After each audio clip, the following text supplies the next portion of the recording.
Adam Curry, John C. Dvorak. It's Thursday, February 28th, 2019, and this is your award-winning Gitmo Nation Media Assassination episode 1116. This is No Agenda. Delivering shrinkage to your amygdala and broadcasting live from the capital of the Drone Star State here in downtown Austin, Tejas, in the Cludio in the morning, everybody. I'm Adam Curry. And from northern Silicon Valley, where there will be no Zephyr today, I'm John C. Dvorak. It's Crackpot and Buzzkill in the morning. Well, what does that mean? Did we lose? There's going to be no Zephyr. Is the Zephyr not riding today? Is it done? Is it closed? Is it shut? Is it over and out? Canceled for today. Wow. Because of the snowpack between Sacramento and Truckee. Oh. They can't clear it. Snow. Oh, that's something new for you guys. 4 feet on the tracks. It's your climate change, man. Get used to it. I'm happy I'm here in Texas. Yeah, Snowpiercer. Texas is going to be great when the ice age comes. I mean, it won't be more. Yeah, it'll be more. It won't be great. It'll be more amenable. Let's put it that way. Amenable, yes. You won't have those hot summers. It's 45 degrees here again today. This is cold for us. It is cold. Mm-hmm. Well, what a day yesterday was. I don't know about you. I had a video bonanza. Oh, you're just talking about the Cohen hearings? No. Oh. That's just part of it. I'm watching the Cohen hearing, which was, well, we'll get into it, but okay. And I'm watching, I'm waiting, and at a certain point... Hold on, before you continue. I don't know if you noticed this, but I did. Why were they playing the Cohen hearings on network TV, gavel to gavel? Because we didn't want anyone to know that there was something happening in North Korea, or in Vietnam. And then the other thing was the real kind of the guides to all this stuff is C-SPAN, and I pointed this out in the newsletter. Yes. C-SPAN ran it on C-SPAN 3. That's how much they thought of it. At least it was on C-SPAN radio, which is how I was thinking that'd be the next step. It was on C-SPAN radio, but it would be relegated to just that. Yeah, so I'm watching that, and at a certain point, I'm just like, well, maybe AOC will be interesting, which she wasn't. And then I get a frantic text from Tina. She's like, OMG, Alex Jones on Joe Rogan. Nah, and I just sat there and laughed for a couple hours. It was so fantastic. Did you catch any of that? No, I caught zero of it. Oh, my goodness. Alex Jones came on, and he had a piece of paper. And it was every nutty thing he's ever talked about, every single one of them. And he went into great detail to explain. It was like 4.5 hours, the whole podcast. And he just went on and on and on and on. It was fantastic. I'm sure that Rogan alienated a lot of his regular viewers. But man, it was, I don't know. It's just like, yeah. That's pretty much the way we see it too. Yeah. But he goes so fast that, no one can figure out what he's doing, what he's saying. He's all wound up. Yeah, he had a little bit on 5G, which I'll play for. This is just an example. This was in the beginning. It only got worse from here. Your family, none of us are going to make it. There's a post-human era coming. The breakaway civilization. The deal's been made. It's not. Okay. It's not in the third dimension. They've made frickin' deals with interdimensional aliens. Okay. And notice the media never attacks you for that because that's the truth. Maybe this is true. I do not know this. And we'll get into it. Okay, I do not know this. And even these human-pig hybrids, Jamie just pulled this out. I believe it's true. I mean, I'm worried about human-pig hybrids. I'm sorry the Sandy Hook kids died. My identity is not that. I get it. They admit. But by the way, that was one thing that was interesting, and this came up a couple of times. So he has these lawsuits against him for, I guess, is it emotional distress or slander, harassment about the Sandy Hook kids dying, which he always said that no one died at Sandy Hook. And now his story is a little different. I don't have the clip because it was somewhere in that 4.5 hours. But he said, well, because I live this stuff every single day, it's so easy for me to kind of, get into it. And I'm just shooting from the hip. And, I say stuff and it's not always what I believe. And you can hear him. What he just said here in this little bit in the beginning is that's not my identity. I'm sorry the kids died at Sandy Hook. He's backpedaling on that in anticipation of the lawsuit, I think. Hybrids. I'm sorry the Sandy Hook kids died. My identity is not that. I get it. They admit 5G in all the studies, LA Times, causes massive mutation and cancer Wait a literally minute. rattles your DNA apart. All of our kids are under attack. You mean 5G? And I'm mad at Trump for allowing 5G to come in. This is the new internet. You know why they won't let China put in WAPO? You know 5G in major... Instead of Huawei, he says WAPO, which I think is just as good. Trump for allowing 5G to come in. This is the new internet. You know why they won't let China put in WAPO? You know 5G in WAPO? major... That's the big Chinese You are on 5G. fire today. What's WAPO? No, Can the I big just tell 5G. You're on fire. No, Joe, the 5G. You're on fire. Okay. Remember 5G how I is the told you new there was a internet BBC protocol. article in Yes. 96 about human-animal hybrids with pigs and cows? Okay. So it was that. Marijuana was necessary. God. So he, I don't think I could take it. But I think it's funny, though, that Rogan is just enough off the kind of the main, he's just not into things enough where he would think 5G is the new internet standard.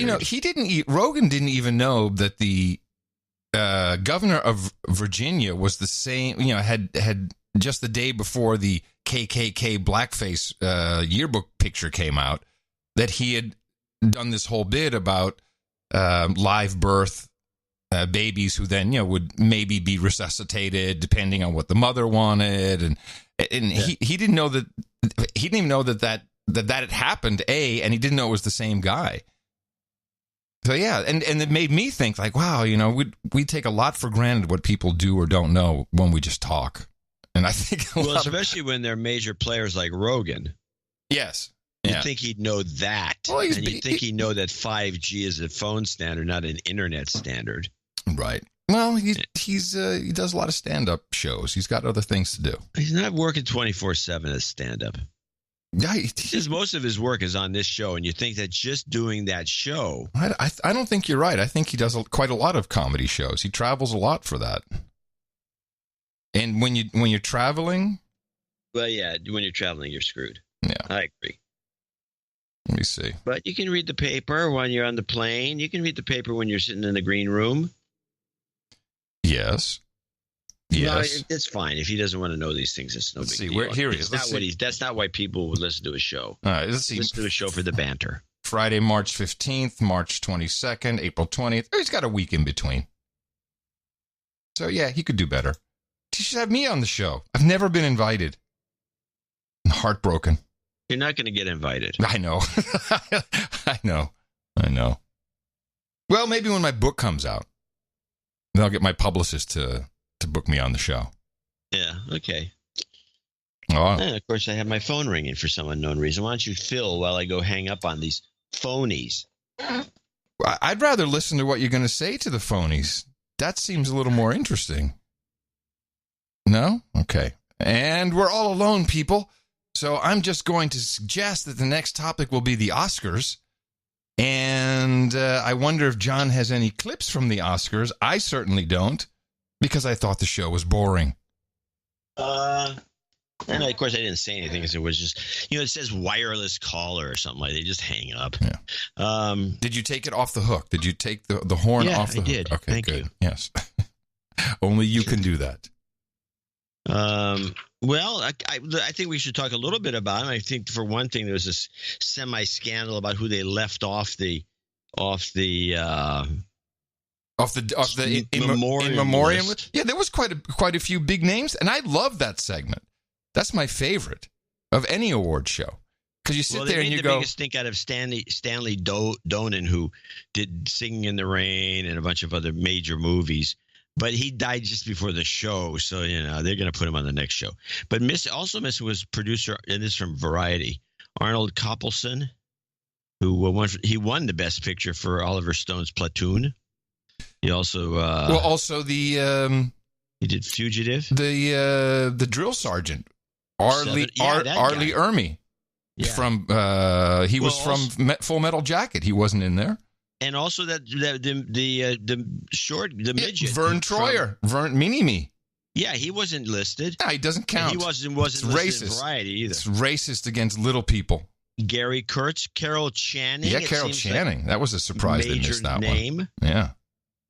So I started looking at some of the people they did put on, and I'm going to name a few. And I want you to tell me what well, first of all, they had, for example, on the list was Glenn Campbell, who I never thought of as a movie guy. He did one big movie, didn't he? Well, if he did one big, then Gary Kurtz should have been on. Oh, yeah, well, I'm not arguing. Jake LaMotta. Wow, they missed him? No, they put him on. They put him on. They put him on. He's a boxer. I'm sure he was in a boxing movie. No. Who handles Liz this? Smith? Liz Smith? I demand Liz Smith from Page 6? Yeah. She's dead? Damn it. That's kind of the opposite of what I always say. Huh. Sorry, okay, let me tell you. I'm going to name some names, and you tell me what they did. That they were so important they have to be on this list. Okay. And I don't want to demean any of these people, and I'm sorry they're not around anymore, but you don't mean that. If they left off, I want to know. You don't mean that. Don't lie. You don't care. You don't Barry care. Goldberg. Barry Goldberg. No idea. Barry. No idea. Casting director. Oh. Here's my all-time favorite one. Mike Mandel. Of the Mandel sisters? Dolly Grip. Hey, that's an important role, man.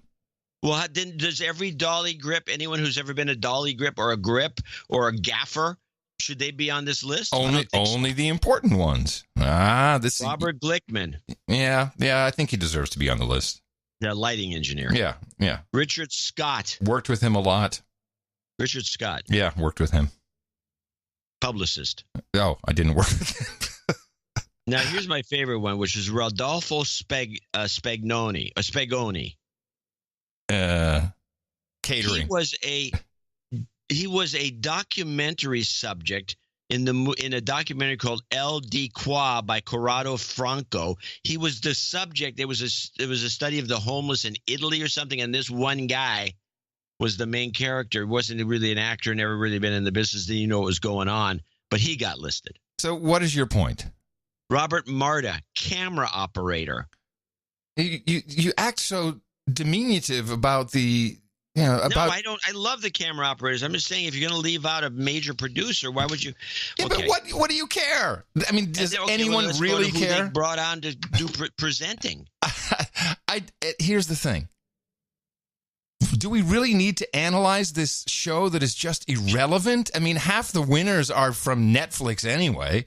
It's not about movies. What was John Lewis doing on this show?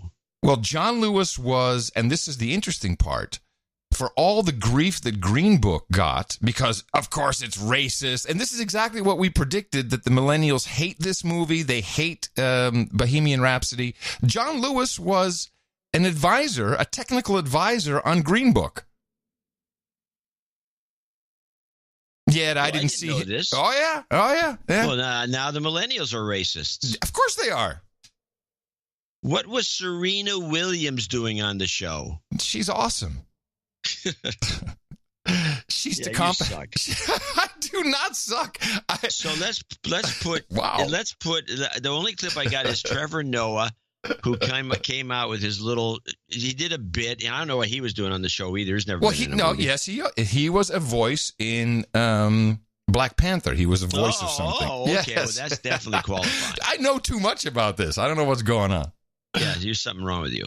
So he comes on and does a very kind of a funny sketch, and then does this little twist back thing, which got a lot of attention by the trades and other media because it was. I thought it was a racist insult, but okay, let's play the clip. Please welcome Trevor Noah.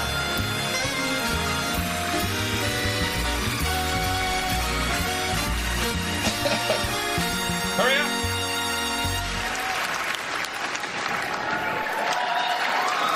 Black Panther may be an African hero, but his story and his appeal are universal. I know this personally because of all the people who constantly come up to me and say, Wakanda forever. Everywhere in the world, my African friends are like, Wakanda forever. In France, I've had people say, hello, Trevor Noah, you say Wakanda forever, no? Even backstage, Mel Gibson came up to me like, Wakanda forever. He said another word after that, but the Wakanda part was nice. Growing up as a young boy in Wakanda, I would see King T'Challa flying over our village, and he would remind me of a great Xhosa phrase, Abelungu abayazi bandiyaxoka, which means in times like these we are stronger when we fight together than when we try to fight apart. This is Best Picture nominee, Black Panther. Yeah. All right. So you know the gag, right? No. Oh, I'm glad you don't know it. I don't know the gag. So that little Kosa phrase he said at the end actually translated to, whites won't know I'm lying. Really? Yeah. How nice of him. Yeah. And I'm sure Mel Gibson also sent him some cupcakes this morning. Jeez. Yeah. Well, yeah. And, I just don't see the relevance. The ratings weren't too bad, actually. No, they went up. Yeah, which means hosts suck. I like that part. I think hosts do suck. I mean, ever since Carson was okay as a host, and that was about it. Let's see. So we had all the anger over Green Book. It was the Spike Lee who got all pissed off. Which is, if you've ever lived in New York, it's Spike Lee. That's what he does. Oh, the other God. thing I should mention is at the beginning when they started off with the. I thought it was off. I didn't think the show got off to a good start with the. I liked the way they presented the song, from Queen with Adam Lambert, who I think is really outstanding singer. He did the musical, I think. Yeah, he's good. So at the beginning they started off, but I thought it was off-putting because they did so many shots of the audience, and you saw these middle-aged farts. Jerking around and clapping and going their arms back and forth and doing the boogie in the middle in the audience, standing up. I just look at these people because they're all the first few rows are just the most rich kind of isolated celebrities in the world, and the way they're jerking around like they're part of the scene, they're like they're in a beatnik club, in the 50s or who knows what. I think you've hit on it. I think you've hit on it. I just think it just grossed me out. We're at a tipping point. We're right at the edge. It's not going to be too many. That's why I watched the In Memoriam segment. I mean, look at Brian May and Roger Taylor from Queen. I know Roger Taylor. I know Brian May. These guys look like they got one foot in the grave, with the really white gray hair, and then the audience has the same. These old people, they got to go. We're just I think New Hollywood is just waiting for these people to croak. Move on. Move on. I read a new complaint about Bohemian Rhapsody. Bad. By the way, a lot of people were wondering why it got best editing. Because I thought it was kind of a messy movie myself. But then I thought about it. It's like, oh, yeah, this is the one that Bryan Singer directed, 70% of. And then they had to bring in somebody else. He got kicked off for being a creep and being a creep in the past and just being a creep. And so some poor editor who won the Oscar had to stitch all that stuff together. So I think that was kind of an inside Hollywood deal saying, oh, man, you really deserve this, even though it wasn't the best editing, in my opinion. And of course, I'm not a member of the Academy. But the big problem was in the movie. Aha. Well, just to stop you there, this is also a note of encouragement because this sort of thing can happen at any time. Mm-hmm. And they have to bring in a pro to stitch things up. Yeah. And this is saying, hey, we will give you an award if you do this. Ooh, good point. If you come in and save the day. And save the purse. Yeah. Well, all of this, so I think Bohemian Rhapsody got the most awards, I think. And I don't think so. I thought Black Panther got one extra one. They won all these makeup awards and those sorts of things. But the community is up in arms about the Bohemian Rhapsody movie because it does not correctly depict Freddie Mercury as being bisexual, and the gall of doing that in the awards week, which fell in the same week as Bisexual Awareness Week. What? Yeah. Bisexual Awareness Week? There's a lot of people in this means you gotta keep looking up back behind you all the time, or what's the deal? What is bisexual awareness? You have to be worried about bisexual jumping you? There's a lot of people in the community who feel that bisexuality is not a thing, that you don't really belong in the LGBTQ or the LGBTQIAAPK. Yeah, it's exactly right. You're just an opportunist. Yeah, exactly. You can't have it both ways. Yeah, an opportunist. Precisely. Yeah, opportunism week. So yeah, let's. Well, it's kind of over now. I guess no one's talking about the Oscars anymore. It's done. We just do it out of politeness. We had to because we said we would. Yeah, correct. Okay, did you get anything from Cohen? Because I got a ton from Cohen. Oh, really? Okay, good. They're all short. Good. I knew you would. Just a couple of little deals here and there. Nothing really great. Let's just explain. Let's explain, because I did learn a few things. We set it up. This is Michael Cohen. He was the president's personal lawyer. He is the one that he's a fixer, so he would take care of stuff, and he paid off Stormy Daniels and the McDougal woman. And interestingly, now that I really looked at it and listened to him and looked at some analysis, he has been convicted of 5 counts of tax fraud. And bank fraud. That's his main crime. But he, out of the goodness of his heart, he confessed to the crime of campaign finance violations, which is interesting. He did that because no one ever goes to jail for campaign finance violations. What typically happens is you get a fine and you have to return the money. That's happened with every president, every election that's happened. Yes. Yeah, Obama did that. Yeah. But it turns out, if you listen to the Napolitano types and these right-wingers, his violation wasn't illegal. It wasn't exactly. That's my point. He didn't have to commit to that. He didn't have to do that. But it's obvious why he did. Yeah, he did it to make Trump look bad. And Rule 35 of the Southern District of New York or whatever, if he cooperates, which he said many times, I'm here cooperating. But that really was that was really telling, where it was no crime. He didn't have to confess to anything. He wasn't being charged with it. And he said, I admit to it. I'm done. Here I am. Lock me up. And now he kind of comes across as, I'm going to jail for being associated with the president's crimes. But it's really not. His jail time is for bank fraud and tax evasion. But that was the thing that I learned. And other than that, I learned that the Putin's penthouse that everyone was so sure about, Trump he's already hooked up Putin with a penthouse in the Trump Moscow Tower. And there was Cohen saying, that was just a PR stunt. That was just to get people to sign up to be a part of the residency. Yeah. And everything else, well, there was some fun stuff. Okay. First of all, let's play the introductory clip, which is the gag order. This is by one of the representatives, Green, and he was irked about the fact that apparently they were out. There was only a few things they could talk about. It was all outlined. And he's going to bust them on this and grouse about it. Thank you, Mr. Chairman. Ranking Member Jordan, the chairman in this committee have promised members of the American people a fair and open process. Yet the Democrats have vastly limited the scope of this hearing. They've issued a gag order to try to tell members of this committee what we can and cannot talk about. My colleagues on the other side of the aisle claim that they want the truth, that they want transparency and fair oversight. Yet the Democrats' witness to testify before Congress today is none other than a scorned man who's going to prison for lying to Congress. Let that sink in. He's going to prison for lying to Congress, and he's the star witness to Congress.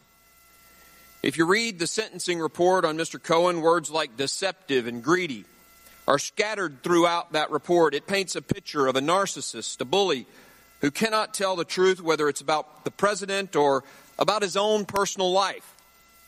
But today, he's the majority party's star witness. Yeah. So that was his little complaint. But this whole thing was kind of the theme of the Republican side. But we just have a few details. There's a 12-second clip. A lot of these are very short. This is the hearing on his book deal. Okay. As a platform for you to continue to lie and sensationalize and exaggerate wherever it suits you. Do you plan to pursue another book deal about your experiences? Yes. Yeah, that came up a couple times. Will you promise not to sell your story? He's like, no. Hello. Yeah, that was made pretty obvious. He'll spend some time on the inside, but at least he's got something to come home to. Yeah, book deal. So he also, in this hearing, which I thought was the funniest part, is he took credit. Jordan actually asked him a couple of times about this. Oh, he took credit for Trump being the president. Yes. He says that he invented the whole idea of a Trump presidency. And then he said, well, yeah, maybe Trump thought about it in the past. He's always been thinking about it. And Roger Stone takes more credit. I mean, everybody takes credit for this, but this guy took all the credit. And here's his little explanation. This is I got it. ShouldTrumpRun.com. Yeah. Wow. 2011 was my idea. I saw a document in the newspaper that said, who'd you vote for in 2012? 6% of the people said Michael Cohen. 6% of the people turned around and said they'd vote for Donald Trump. The reason Donald Trump is president. So I brought it into his office and I said to him, Mr. Trump, take a look at this. And he goes, well, wouldn't that be great? And with that is where it all started. Yeah. Okay. Like I'm sure he had never thought of anything like that until you came. No, I didn't. Let me ask you one question. I got 8 seconds. Hey, tell me that you didn't listen to this hearing and from time to time think to yourself, shit, he sounds just like Andrew Horowitz. It doesn't really. Oh, there was a couple of intonations, the way he said stuff. I'm like, oh, Horowitz. I don't know, maybe it's just me. I didn't notice it. Horowitz does sound like one of those brokers who calls you up, And hey, you want to get rich? You want to leave your wife Horowitz rich? Can do that voice. He does a lot of voices. Yeah. He does a great Bernie, but he does a voice of the guy, which is he claims is in fact, I talked to a guy, one of these guys on the phone once because I wasn't going to buy anything, so I started discussing with him his style of sales, and which is pretty hard to do with these guys because they're on a deadline. And he says the combination, and I got this from all these guys. We're talking about guys who call you up, hey, you want to buy some stock? And it goes like this. Hold on. Hey, is this John C. Dvorak? Hello. Hey, John, how you doing? Hey, how you doing? Yeah, do you want to get rich? Do you want to leave your fucking wife rich? Do you buy stocks and bonds? You want to get rich? It's pretty close. Right. Apparently, it's a combination of a Brooklyn and a Boston accent that is the absolute best. And that sells, baby. It sells. It sells. So there's the thing about the inaugural, which you talked about. The Lib-Joes believe that something about the inaugural. Yeah, they think that because this would be the emoluments clause. Well, we don't know because nobody seems to get it straight. There was one Democrat that came and asked about the inaugural, about overcharging, gouging at the hotel, which is gouging, but it didn't go anywhere, and it didn't give me any information. We might as well play it. It's a short clip. This is a hearing inaugural question. The rental that was being quoted was substantially, even double what you would expect to pay according to what the market should bear. And so in a sense, the Trump Hotel was upcharging to the inaugural. Even I couldn't afford to stay there. Yeah. And so I'm just curious, do you have a sense of whether that kind of a practice is something that is consistent or inconsistent? Is it possible that kind of upcharging could be done inside a Trump operation? It did happen. Well, it's the American way, bro. And Gentleman's time is Does this guy ever stay in a hotel during a convention? Yeah, or go to Vegas during a convention. What I can say to you is I wasn't part of the inaugural committee. I raised a lot of money for the inauguration, but I was not part of it. And there was a lot of things in that issue is something that's also, obviously, we've read about in the paper being investigated at the current moment. Thank you. Mr. Higgins. Oh, jeez. So what exactly would the idea be? The money was raised. It wasn't government money. So where's the violation? Here's what I don't know, but I'm going to tell you what I think. Okay. It's based on, just speculation. And expertise and experience. Well, it would go like this. It's like a golf club scam that the Japanese Yakuza run. You set up the thing and you want to send some bribes over to the president. So we're going to rent you this suite at the Trump Hotel. It's normally $1,000 because it's so crowded. We're going to give it to you for $10,000. Right. The president will be very happy. Yes. Okay. So that's pretty much DC politics. I still don't see anything out of the ordinary. It's emoluments, man. Yeah, emoluments clause, baby. So Schultz was on, and she's just a slime Debbie ball. Wasserman. Yeah. So here's her little thing. I kind of ended it when she kind of flubbed. But she has this meme she keeps promoting, and it was promoted by Norah O'Donnell on CBS. When Norah O'Donnell says, oh, and then Debbie Wasserman Schultz spoke, and I don't have this clip. I wish I did. And Norah says she was the head of the Democratic National Committee and was ousted by the Russian leaks. No, how about she was ousted for screwing Bernie Sanders and trickery? No. Not according to Norah. She was ousted because of the Russian leaks. I'm sorry. And so we have the same Russian leak meme that Schultz herself promotes, and I guess she's buddies because I think she's in New York a lot. I mean, she's from Florida, but she's in New York a lot because we have people. Yes, who see her. Yes. And she's in New York a lot. So this is her promoting the same bull crap theme that it's all the Russians' fault that she's not the head of the DNC. As you likely know, I served as the chair of the Democratic National Committee at the time of the Russian hacks and when Russia weaponized the messages. And by the way, these are only indictments, these Russia hacks. This has not been proven in a court of law. This is only based upon Mueller's indictment. I don't think there's ever been any conclusive trial over this. No. All the proof leads to it was stolen by Seth. Rich. That it had stolen. But I want to be clear. My questions are not about the harm done to any individual. Wait, start it over because it was a continuous comment that I thought needed to be heard in its entirety. As you likely know, I served as the chair of the Democratic National Committee at the time of the Russian hacks and when Russia weaponized the messages that it had stolen. But I want to be clear. My questions are not about the harm done to any individual by WikiLeaks and the Russians. It's about the possible and likely harm to the United States of America and our democracy. In your career, I have a series of questions that I hope will connect more of these dots. Mr. Cohen, is it your testimony that Mr. Trump had advanced knowledge of the Russia WikiLeaks release of the DNC's emails? I cannot answer that in a yes or no. He had advanced notice that there was going to be a dump of emails, but at no time did I hear the specificity of what those emails were going to be. But you do testify today that he had advanced knowledge of their imminent release. That is what I had stated in my testimony. And that he cheered that outcome. Yes, ma'am. Did Mr. Trump likely share this information with his daughter Ivanka, son Don Jr., or Jared Kushner? Lock him up! I'm not aware of that. Was Ivanka, Jared, or Don Jr. still involved in the Russian tower deal at that time? The company was involved in the deal, which meant that the family was involved in the deal. If Mr. Trump and his daughter Ivanka and son Donald Jr. are involved in the You should have let it go a little longer because she laughs at herself for saying rump. I know. I let it. She actually snapped out of it after that little snicker at the end. Yeah. I would have, but the laugh was mostly physical. Yeah. Okay. That's possible. But I thought it was funny. Rump. Now something else about this clip.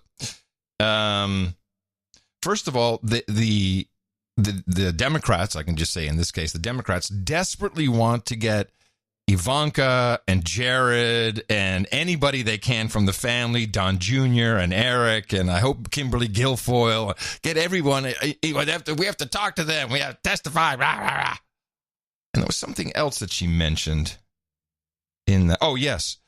So the story, I don't know if you have the clip of that. The story that Cohen told is that he was in Trump's office and Roger Stone called and Trump put him on speakerphone. And Stone then said, "Hey, boss, the WikiLeaks are going to drop. It's going to drop these emails." And that was his testimony as to how he knows that Trump heard that directly from Roger Stone. Couple things. From what I understand, this president, not only does he not use email, not only does he not text, but I'm pretty sure he doesn't put Roger Stone on speakerphone. I don't think he puts anybody on speakerphone. I don't think Roger Stone would want himself to be on speakerphone. Certainly not with this news. But in the line of questioning, the dates. Well, I will say. Well, hold on. The timeline was that Trump knew about the WikiLeaks coming a week before it happened. Yeah, and everybody did. Yes, exactly. WikiLeaks was tweeting it, for a month.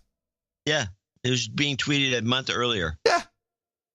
I know this is the part that is real head scratcher because not one of the Republicans mentioned this that I can think of. I will say that Cohen claims that Trump only used the speakerphone. No, he said he used it quite frequently. Okay, well, because I listened to that. I'm like, I don't think he's talking shit. The guy, look, again, what a waste of time. No, the whole thing, a waste of network time. Now, although they all got their jabs. He could have had good Seinfeld repeats, anything. I have one other clip of the illegal recordings that he did. I didn't think that was not that interesting. It's not a clip we have to play, but I do have the end of the thing. It's the only clip I have. The end of the whole thing? The Cummings, it's the only one I have. That's okay. We'll play your version. It doesn't go all the way to the end. It just goes to the part that we thought was interesting. Our producers thought was interesting. Well, then let me play my clip. It's about 20 seconds longer, because it is literally at the end. A better Donald Trump, a better United States of America, and a better world. And I mean that from the depths of my heart. When we're dancing with the angels, the question will be asked, in 2019, what did we do to make sure we kept our democracy intact? Did we stand on the sidelines and say nothing? Did we play games? And I'm tired of these statements saying, people come in here and say, oh, this is the first hearing. It is not the first hearing. The first hearing was with regard to prescription drugs. Remember, a little girl, a lady said there, Miss Wortham, her daughter died because she could not get $333 a month in insulin. That was our first hearing. Second hearing, H.R. 1, voting rights, corruption in government. Come on now. Oh, no. We can do more than one thing. And we have got to get back to normal. With that, this meeting is adjourned. 33, that's a magic number. It's the magic number. Yeah, we hear you, Cummings. Come on now. Isn't that what Obama used to say all the time? Signaling, though. Oh, well, it's signaling this is the end, and there's more to come. This bull crap is what it's 3:30. It's like, thanks for your attention, no agenda people. Just wasted 18 hours of your time. That's what it signaled. Yeah. It's, at what point will the news-consuming public just get so tired of it? It cannot last. They couldn't even do it with the damn airplane, and the thing still's never found. Yeah, that airplane. They had to give up. I mean, they had to get, and that they went on for a year at least, just about an airplane every single day. I remember when Reynolds was the guy. I can't remember his first name. A very famous broadcaster was the Reynolds. Anyway, he used to do Nightline before Koppel came along. Mm-hmm. And Reynolds, the Nightline people at ABC decided that when the hostage crisis, and I remember watching this. The hostage crisis took place in 1979 when the Iranians stole our diplomats and tore down our embassy in Tehran. And they started this campaign. We're going to broadcast exclusively about this until it's resolved. And it was the end of him as a broadcaster because it went on for a year or so. See ya. And they're still, because they promised that they were going to broadcast about this exclusively until it was over. And about 6 months into it, it wasn't going to be over anytime soon. Nobody was doing much about it. These poor people were stuck over there. And they showed the ratings were going through the tank and they had to fire him and bring in Ted Koppel pretty much. This is kind of in a condensed form, but that's what happened. And so the public only puts up with stuff for if they put up with something for 6 months, I think it's a miracle. Well, this has been a little bit longer than that. It kept on going. Well, I think you're talking about the airplane, or you're talking about the Trump stuff. Well, yeah. I think the collusion, sick of it. All of that. Well, I hope so.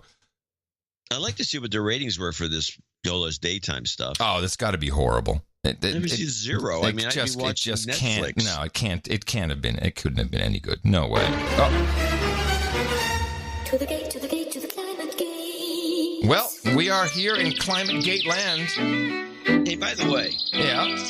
And they're packing them in with U.S. superstars coming to the South by Southwest. When is this? I believe it is April. Huh. Why? It's going to be a mess. It's always a mess. There's nothing new there. Well, we finally done it, John. We hit the gold standard. Oh, okay, good. The gold standard. And this was big news for about an hour until Trump tweeted something else. And we now know that the confidence that human activities are raising the heat at Earth's surface have reached a 5 sigma level. Uh-oh. Excuse me. 5 sigma level. 5 sigma level. In case you were wondering, that is a statistical gauge, meaning there is only a 1 in a million chance that signal would appear if there was no warming. This is the gold standard. Previously applied in 2012 to confirm the discovery of the Higgs boson subatomic particle. You know, when they tried to create the black hole for us all to die in. Yeah, they failed. So this is it. They've played their last card. And this is going to be very worrying because now they're saying not only is it 97% of all scientists, which I actually think I saw this morning of all climate researching scientists. Someone was backtracking they that. don't want to, that's no good. Yeah.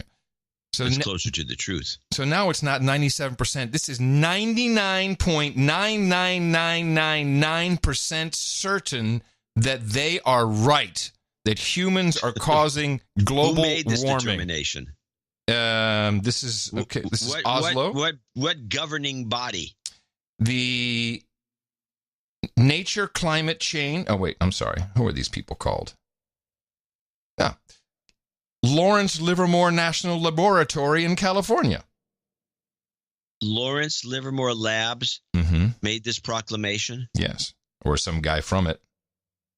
What do you mean? Did some guy from it? The labs? Yeah, here's the guy. Luckily. Here's the guy. The guy's name is... Luckily, I have friends within this organization. Oh, good. I'm sure they listen to the show all the time. I'm sure they don't. Yeah, lead author, Benjamin Santer, or Santer, lead author of the study. How do you spell his name? Santer, Benjamin Santer. But the news came out of Oslo, so I guess they have some institute there. Odd. With Should be coming out of Livermore. I hear you. I'm just saying this is not just one place. I mean, these are the top gold standard scientists from all over the globe, and they all agree 99.9999%. 1 in a million could they be wrong. 1 in a million chance. Now, you know that's just it's crazy. Can't even think about it. They're just right. Shut up. It's all over. And one of our producers. This is where he came from. Where? East Anglia. Where they fudge the numbers. Doesn't get much better than that, does it? No. Perfect. The p-value guys. Yeah, we know all about that. Now, one of our producers sent us a nice note, and he does video production. In fact, he says that the production that I was so wowed by in, what was it, the Samsung Galaxy 10 5G, I said it was crazy. It was better than an Apple event. So he says that his company produced that, and they also produced this like awareness teaching center in nuclear facilities, where kids and class can go in and learn about nuclear energy. And he mentioned that when he was making this exhibit, which it's pretty elaborate, this hands-on stuff. It's one of those things kids do a field trip to. And he mentioned that when he was putting that together, the company that had hired his company said, well, you really should look at the persuasion of this woman, a girl, Severin Suzuki in Rio now this was 1992. This was when we were just getting started with climate change, but also a great moment in history of abusing kids to present a message. And I'm just going to play a minute of it because as I was listening to what this kid is saying, it's the same thing you hear from the Starlight movement, well, not Starlight, the Sunrise movement, the AOC, Green New Deal kids. It's all exactly the same. But she had this one little bit in here that made me think for a sec. At school, even in kindergarten, you teach us how to behave in the world. You teach us to not to fight with others, to work things out, to respect others, to clean up our mess, not to hurt other creatures, to share, not be greedy. Then why do you go out and do the things you tell us not to do? Do not forget why you are attending these conferences, who you're doing this for. We are your own children. You are deciding what kind of a world we are growing up in. Parents should be able to comfort their children by saying, everything's going to be all right. It's not the end of the world, and we're doing the best we can. But I don't think you can say that to us anymore. Are we even on your list of priorities? My dad always says, you are what you do, not what you say. Well, what you do makes me cry at night. You grown-ups say you love us, but I challenge you, please, make your actions reflect your words. Thank you. So, I think First of all, the kid didn't write that. No, of course not. As I said, it was the first, a good moment in time of child abuse for political means. But what I find interesting is that in today's age, where every kid is connected, not every kid, but most kids are connected, they're going to start and see through the game, because this kid is right. You teach your kids, be nice, be kind to other human beings, be kind to animals. But meanwhile, all they see all day is the shit show that is the real world. It's on Twitter. I mean, it's like, this is not a surprise. So when you have politicians, like the gray-haired ones we've been talking about, no different from the people of the Academy Awards, who for decades have been using fear-mongering, it's paying off. But you're in trouble now, because now we have only 12 years left to live. We're going to die. Children don't even want to have children anymore because of the reports, the hype, the hyperbole, just the constant verbal diarrhea with fear-mongering that my generation, okay, you, John, your generation didn't die during drop and cover. We know what this is. But today's generation, it's working on them. And I have some expanded clips from the short one you might have seen. Which is, by the way, this generation, I think it probably extends into the millennials. Yes, I would agree. They're all so proud of themselves for being, and I was told this when my kids were younger, quote unquote, we're immune to advertising. Oh my God. No, they may be immune to advertising, but their info gates are wide open to messaging. And it's just slipping right in. And then you get results. And the results don't stick in some classroom where a teacher says, shut up or sit down or whatever. No, it's encouraged. You have, everyone's in on the game. In fact, we got a note here from one of our... Take the day off, kids. Be truants. Well, one of our teachers, and because we were talking about that, is saying you can't just take the day off. Teachers just can't do this. And this teacher is producer Nathan. It was okay to use his name. I'll just read his notes. So I've emailed a few times about education conversations. I want to drop a note about the Sunrise people and student protests. The fact that a teacher skips school with their students is ridiculous. The teacher is either doing this illegally or with the permission of the administrator. Either way, it's beyond the scope, to say the least. I teach in one of the most liberal schools in Washington State, which is saying something. And I would never be allowed to skip school with my students to fulfill some kind of political agenda. As teachers, we are legally liable for the protection and physical well-being. I also need to tell you a quick story because I think you'll enjoy this. I teach high school biology, and thankfully, I do my job well. I teach my kids to calm down, not to worry about the environment and things they can't control. I had a student interrupt me and ask, "Do you believe in climate change?" I looked at her and just decided I'm tired of giving an F, so I said, "No, I don't need to believe anything. Climate is not a religion," which I think is a great answer, by the way. If someone says, "Do you believe in climate change?" No, I don't. It's not a religion. The next day, in my science meeting, one of the other teachers waited for a quiet moment and asked in front of all the other teachers, "Nathan, I heard from a student that you don't believe in global warming. Can that be true?" I just looked at him and said, "Yes, it's true." The room paused. Everyone looked at me with shock. Another teacher said, "Explain," which I responded with, "No." I quietly packed my stuff and said I knew this would happen and I didn't appreciate it and walked out. The first teacher followed me to my room to ask more questions where I ripped into him about how unprofessional and immature he acted. Believe it or not, he ended up apologizing the next day, and he agreed that he had overstepped. I share that with you because there are crazy teachers, but there are plenty of us standing for truth. I work hard to teach my students. One. Well, here he is. I work hard to teach my students about the realities of this world and take a positive approach. The vast majority of teachers are simply teaching what is given to them. The real issue is Pearson review and higher ed. Yeah, no kidding. It's all in the system, my friend. So anyway, we have these kids who have been indoctrinated, and they're really believing it. And it's not hard to believe you're going to die if that's all you hear your entire life to this day. And then, obviously, whether she's sincere or not, when you have AOC jumping into the mix and confirming it, it's only going to get worse. Our planet is going to... This is she did an Instagram, a length cooking Instagram, the kind that Elizabeth Warren only dreams of. She's making chili, which she made with sweet potato, which I don't think belongs in chili. Might be some sort of a Puerto Rican thing or something. I'm not sure. I've never heard of it. It could be. Cubes. It probably does not belong in there, but it might be good. Worth asking. So here she is. Our planet is going to face disaster if we don't turn the ship around. And so it's basically like there's scientific consensus that the lives of children are going to be very difficult, and it does lead. This is a great new twist.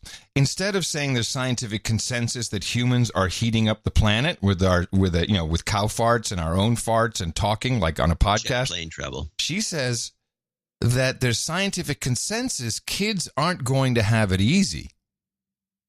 There's no scientific consensus about that. This is a little twisteroo. Yes, very, very smart little move.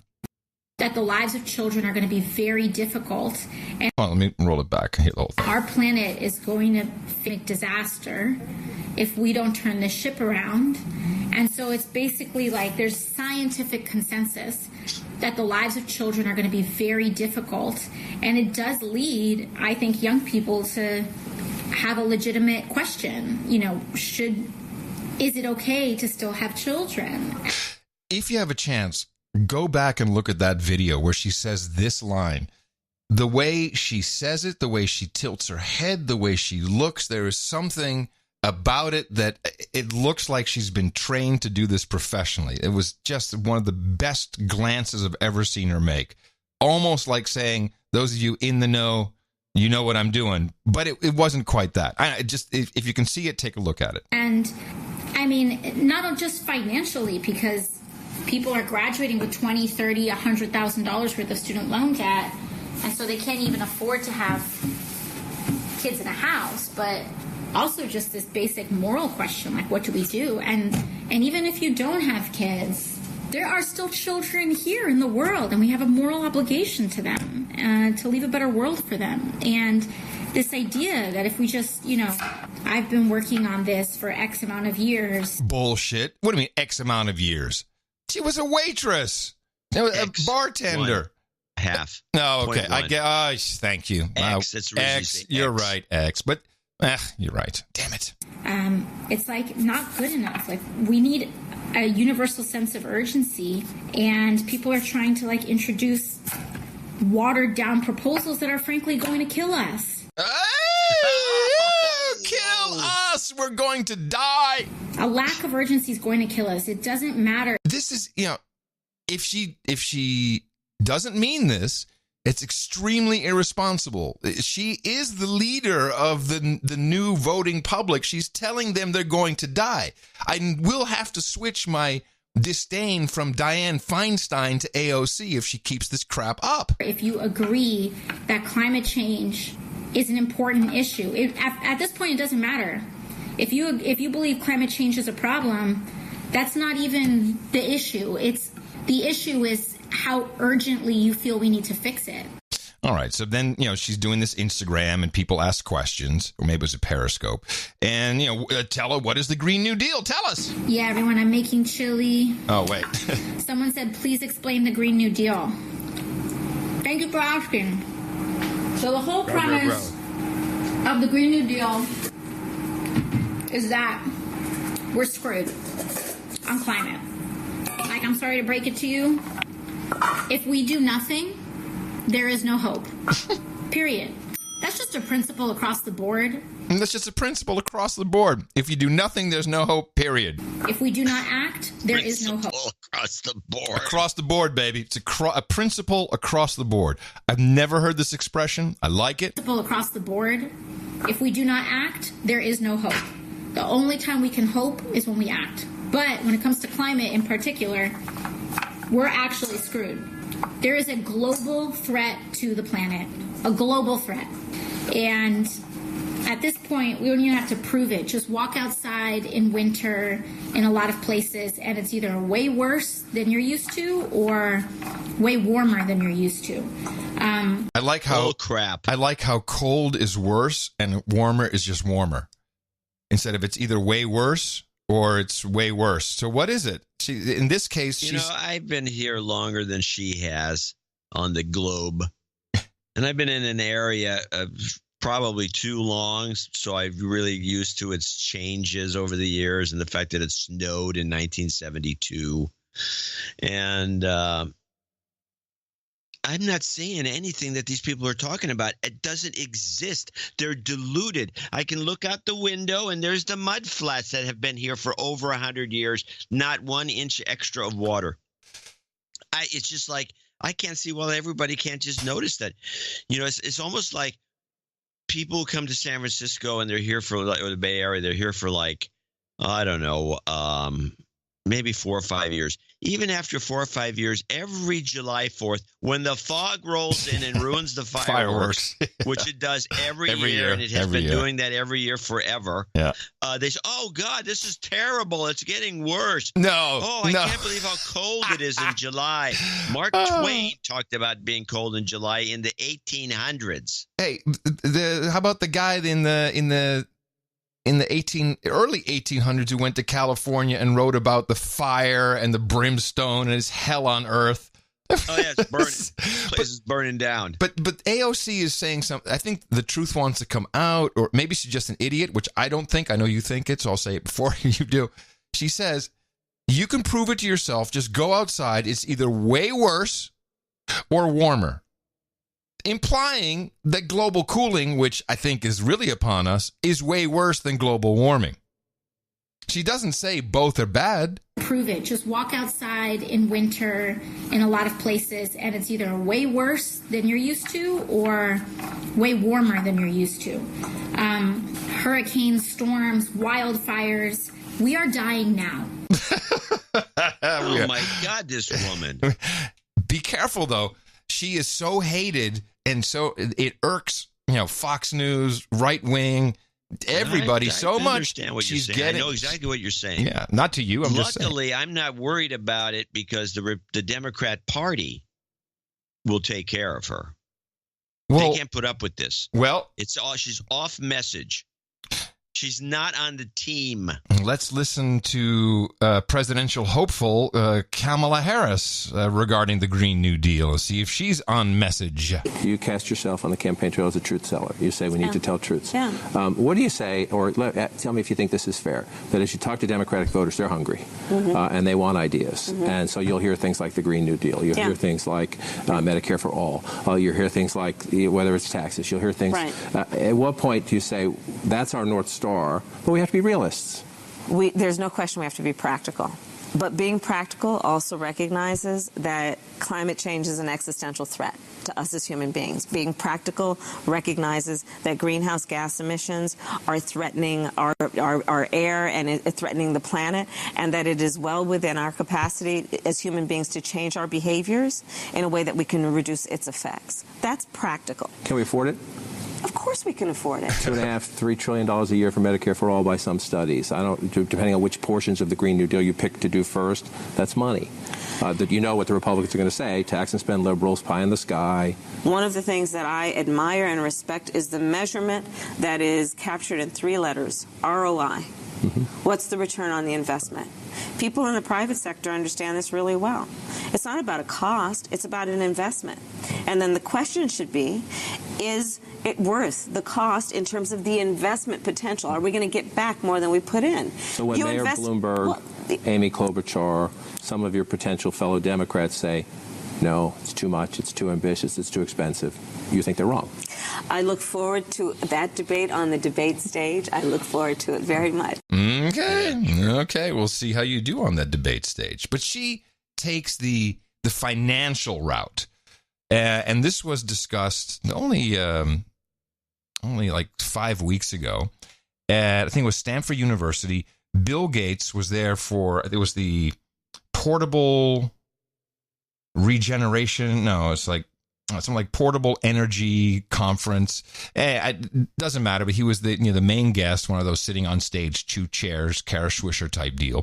And he really goes off on the current thinking, which is the Kamala Harris thinking here, and it kind of steers the conversation quite abruptly and righteously towards nuclear. So a lot of people stop. We have to remember he's a huge investor. Yes. In nuclear. So whatever he says is tainted. Well, it's only... By the way, before you play this clip, I was thinking about this too. All the anti-nuke stuff, we got some notes from one of our producers. Says, these guys are boneheads, the nuke industry. And we're talking, because I asked we have a number of people in the business. Yes, including Sir Rod Adams. To our show, and they tell us stuff. Yes. And they're all befuddled by the 2 things. One, China's building 71 nukes. Yeah. We don't talk about that in this country, and the media doesn't talk about it. No. They're all in. Meanwhile, France is shutting theirs down because they're stupid. Germany shut theirs down. And Germany already shut theirs down.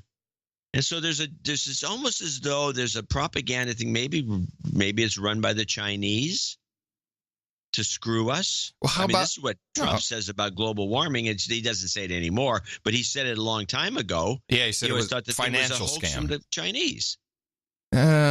Could be, but and the reason I say that is because all you can get into uranium stocks, mining stocks, dirt cheap. No, hold on. It's a buyer's market. We got to go back to the origin of the problem, China syndrome. We need to go to 3 Mile Island. We have to look at Chernobyl, and then you have to look at Fukushima. The same thing that has been happening with this climate change bullcrap has happened to nuclear. And to some degree, people were rightfully worried about, okay, what happens with this stuff? Well, and they'll stop you again. What about guys like Alex Jones, who's on, spending all his time on Rogan's show and doing his other thing, who's, he seems like a reasonable guy about a lot of this stuff. He's anti-nuke. By the way, I'm going to be selling you iodine pills because Fukushima is going to be washing up on the California shores. That's called a business model. Well, it's pretty insincere if you ask me, so I can't believe a word the guy says. Well, we have always been proponents of nuclear. We see the benefits, and if you look at a real cost benefit analysis or SWOT analysis, let's do that one, strength, weakness, opportunity, and threat. Yeah, some of these Gates actually addresses this in this clip. So I'm just going to let it play, and I have 2 of them actually, but this is the first one. So a lot of people are very optimistic, as you know, with wind and solar, the renewables cost coming down, the battery costs are coming down. You think that's enough, or do you think that they need is more? So disappointing. I mean, really. Václav yesterday, he said, okay, here's Tokyo, 27 million people. You have 3 days of a cyclone basically every year. It's 22 gigawatts rate over 3 days. Tell me what battery solution is going to sit there and provide that power. I mean, let's not joke around. You're multiple orders of magnitude, $100 per kilowatt hour. That's nothing. That doesn't solve the reliability problem. And remember, electricity is 25% of greenhouse gas emissions. Whenever we came up with this term clean energy, I think it screwed up people's minds because now they don't understand. I was at this conference in New York, I won't name it, And they were saying, all these financial guys got on stage and said, oh, we're going to rate companies in terms of their CO2 output. And we're going to say this company puts out a lot of CO2 and financial markets are magical. And all of a sudden the CO2 will stop being emitted. And I was like, okay, how are you going to make steel? Do you guys on Wall Street, do you have something in your desks that makes steel? What? Where's the fertilizer, cement, plastic? Where's it going to come from? Do planes fly through the sky because of some number you put on a spreadsheet? So the madness of this so-called finance is the solution. I just don't get that. There is no substitute for how the industrial economy runs today. Right. And that's something that, we're always just told about. Drive an electric car. That's all you need to do. Drive an electric car and everything else will be fine. We won't be using all these fossil fuels. And of course we are, because you can't do all these things that he spoke about. And here's what he sees in the future. Expensive. In fact, in the U.S., nuclear is not even close to being competitive. It's probably a factor of 4 or 5 non-competitive. The key parameters in a nuclear build are how long it takes to build, what your interest rate of your money is, and maybe some uncertainty factor of whether you get stopped or not. And so in China, those numbers are basically 3 to 4 years and 2%. Whereas in the U.S., there may be 8 to 9 years, 15%, and maybe 50% chance you'll get shut down before you get started. So when you're competing with super cheap natural gas, there's no way. Also, current designs are, although per output it's the safest form of energy ever created, more than, say, natural gas lines that blow up in neighborhoods or coal mines that create particulate that's not good for health. Because it happens in Chernobyl-like events, it's unfortunate. Those designs that have high pressure and they don't have a good heat pool and they require operators to actually look at lights and do things, it's a pathetic design. And yet it hasn't been changed. It hasn't been redone in the digital age where we can massively simplify it, make sure there's no pressure anywhere, which forces you to,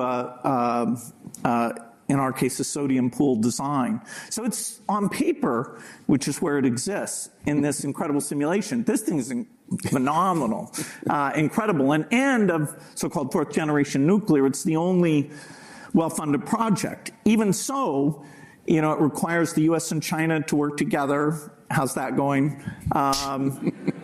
It requires a lot of patient capital, but nuclear in China is cheaper than coal. Aha! I propose a summit between Bill Gates and AOC. Oh, can you imagine that? I know Bill well enough. he would walk away, wouldn't he? Walk right out of the room after 1 minute. Well, if he ever got in the room, right. But if she shut up and listened, he might talk to her. But that doesn't seem like that's a non-starter. But this is good information he's giving out. Yeah, I agree. I think maybe that Bill could be, since he's really, he's focused. He's a focused guy, and I think he's bored stiff with running the Bill and Melinda Gates Foundation. He can let his wife do that, and she seems to like it. Yeah, and to free him up, because to be honest about it, he wouldn't mind being roaming around. And wink, wink, nudge, nudge. Say no more. And he could push the nuclear agenda in a very powerful way, because the guy is seen as this superstar guru genius, and he might be the father of modern nuclear. I mean, you don't know. Yes, either he'll be the father of modern nuclear, or he'll be vacationing with Alan Dershowitz. One of the two. One of the two. But I would say this: that he has all the.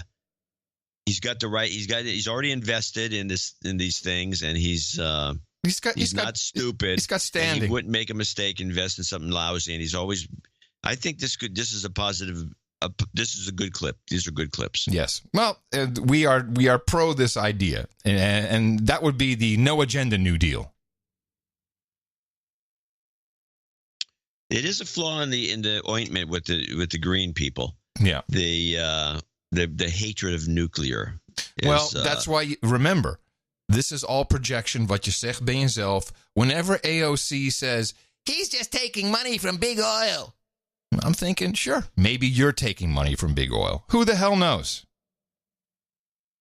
Everybody's taking money from somewhere for something. I don't know where the money from big oil is going, but we're not getting it. That's right. And we're closing the gate on you. To the gate, to the gate, to the climate gate. You can send your checks to us, Big Oil.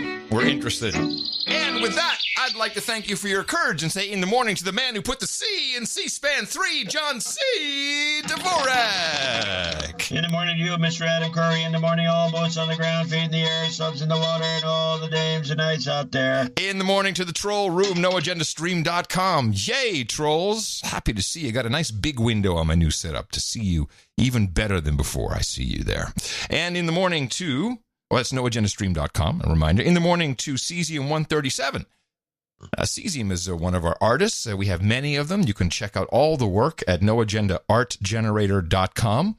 And we choose one for the show album art every single time. And this one from Cesium 137 was the classic Rosie We Can Do It with AOC's head in there. And I have said, I'm sure this has been done. And you're like, no, Cesium's a pro artist. And this hadn't even been done anywhere that we were able to find. No, I did a search, the image search, and there was nothing. There was a lot of variations of that old poster, but there was nothing with AOC's head. It's well done. I mean, we do check. I mean, yeah, of course. It's like, yes, he's a pro. I mean, he may have done it himself before, but you'd think somebody would have done that image. That's the reason we checked. Yeah, that's what was interesting about it. But no, he's an original. Well, we really appreciate one of our guys. You doing that for us, Cesium 137, and that was what was it? Truancy Crimes for episode 1115. She should buy that poster from him and put her re-election campaign using it. No. It's not ridiculing her. No, okay. That's What? I don't know. It's I don't know if that's a good idea. I want her to stay around. I don't want her to do something stupid. That wouldn't be stupid. I think they could get her reelected. You think? Oh, okay. Well, the Curry Dvorak Consulting Group is available. She's going to have trouble getting reelected because they're going to go after her. Someone will. But she's one of those. She is a boots on the ground type that goes into her district and probably schmoozes a lot, and she can get, she should be able to get reelected, but she's a bonehead. If you're new to the No Agenda show and you don't know exactly how it works, you didn't hear any commercials, no live reads for anything. Oh my goodness! Do you want to hear something funny? Want to hear let me play a game. Before we start with thanking our executive producers and associate executive producers. This is the Pod Save the Privileged. You know Pod Save the Privileged. It's Pod Save the World, the former Obama speechwriters who have a podcast. Yeah. And I've been paying attention to their live reads for their advertising. Right. See, they're not supported by their audience. No, they talk amongst themselves, and I don't think they give a shit about the audience. They never really speak to them. It's just themselves, and we're great, and we're doing a show, and woo! Everybody wants to be a podcaster. Now, you and I have dealt with ad sales departments, with advertisers. Tell me how you would feel if you were the advertiser, and this is how Pod Save the Privileged did your live read.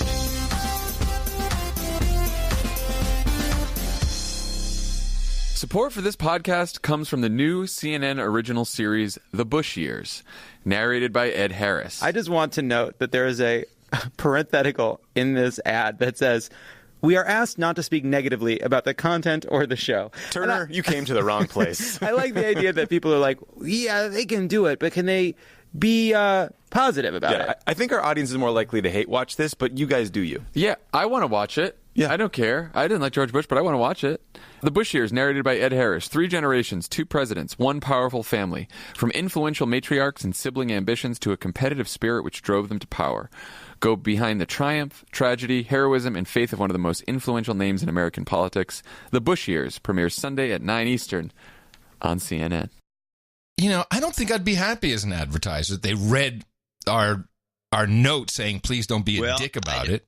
Personally, I don't think it killed the ad. I don't think they ruined the ad. I think it added a little. And I think they think this too. It added some charm, but. And I think that's what if you were the guy at the whoever's buying the ads for that operation, and I was CNN, you'd probably make that argument. Yeah. But I would say, as the advertiser, I don't care if it improved it or not. That's not what we paid for. Exactly. I want to make good. Exactly. Make good time. That's what I was thinking too. We agreed to this. It's fine. Maybe it's it might have worked cute, but that's not what we paid for. I agree. We paid for this, and you didn't give us this. Guess which ad they go straight into? I don't know. That's all we have to say about that. Pod Save America is brought to you by Tommy John. When men and women upgrade from their right to another ad, straight into an underwear ad.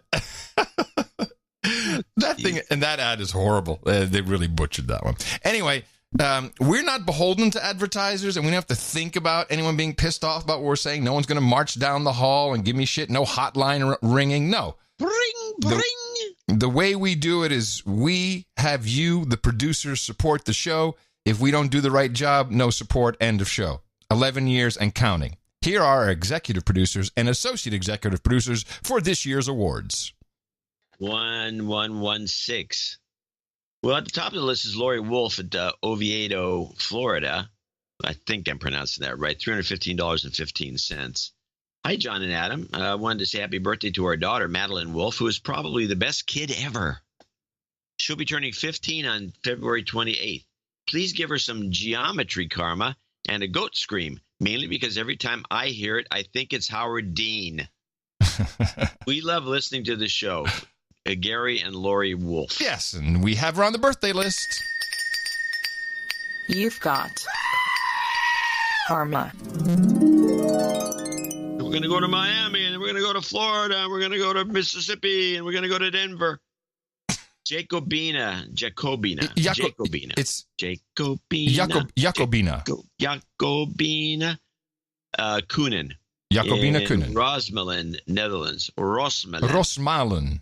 $300.11. Hi, it's my first donation, so please de-douche me. You've been de-douched. Well, thank you, Jacobina. Then we go to associate executive producers right now. Yes. Gabriel McCall in Pasco, Washington, $286.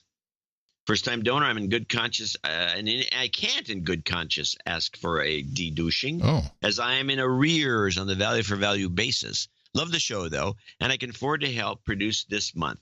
If I could get a goat karma, random numbers, I'll take it. And I just started a new job that will entail months of training and testing. Okay, Gabriel. Goat karma for you. Good luck with the testing. You've got karma. With a new job, I mean, after testing. Yes. Alex Van Abel in Bronx, New York. Alex Van Abel in Bronx, New York, yeah. $256. ITM, John and Adam, first-time donor here. I humbly request a de-douche. You've been de-douched.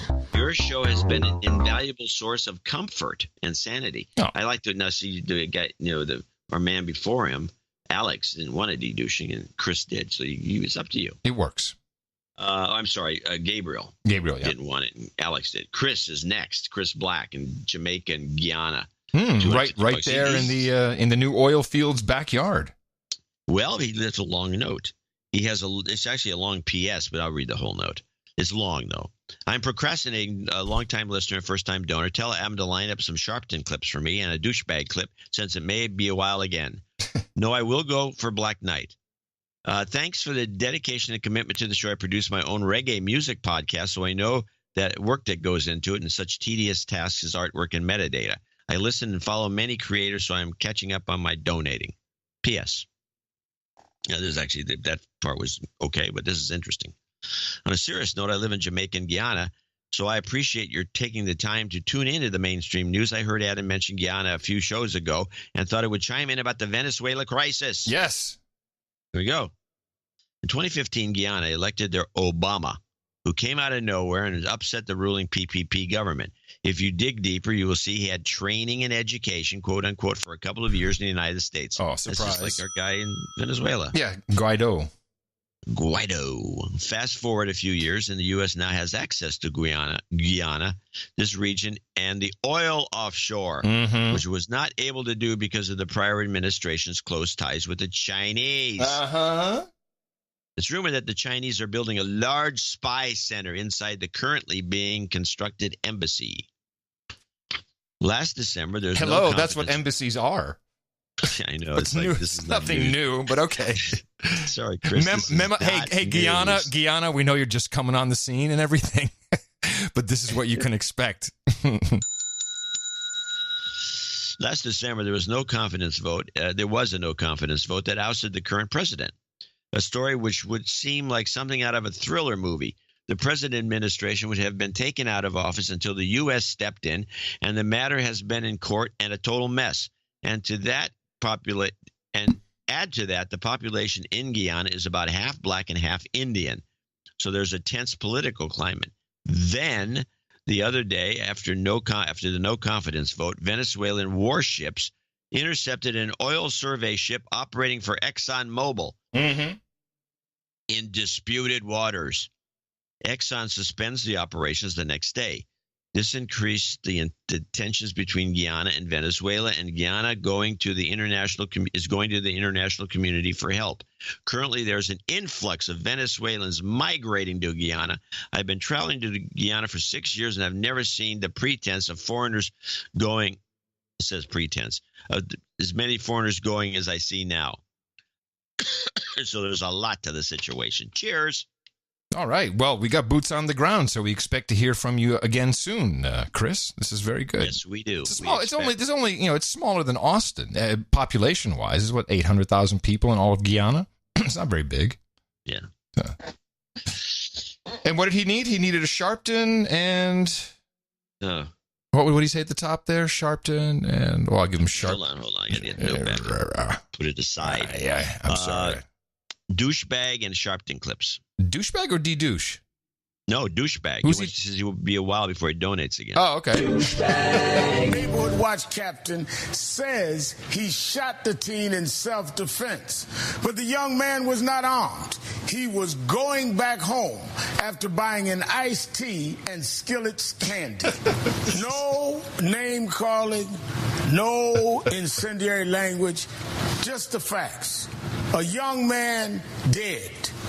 The assailant says self-defense.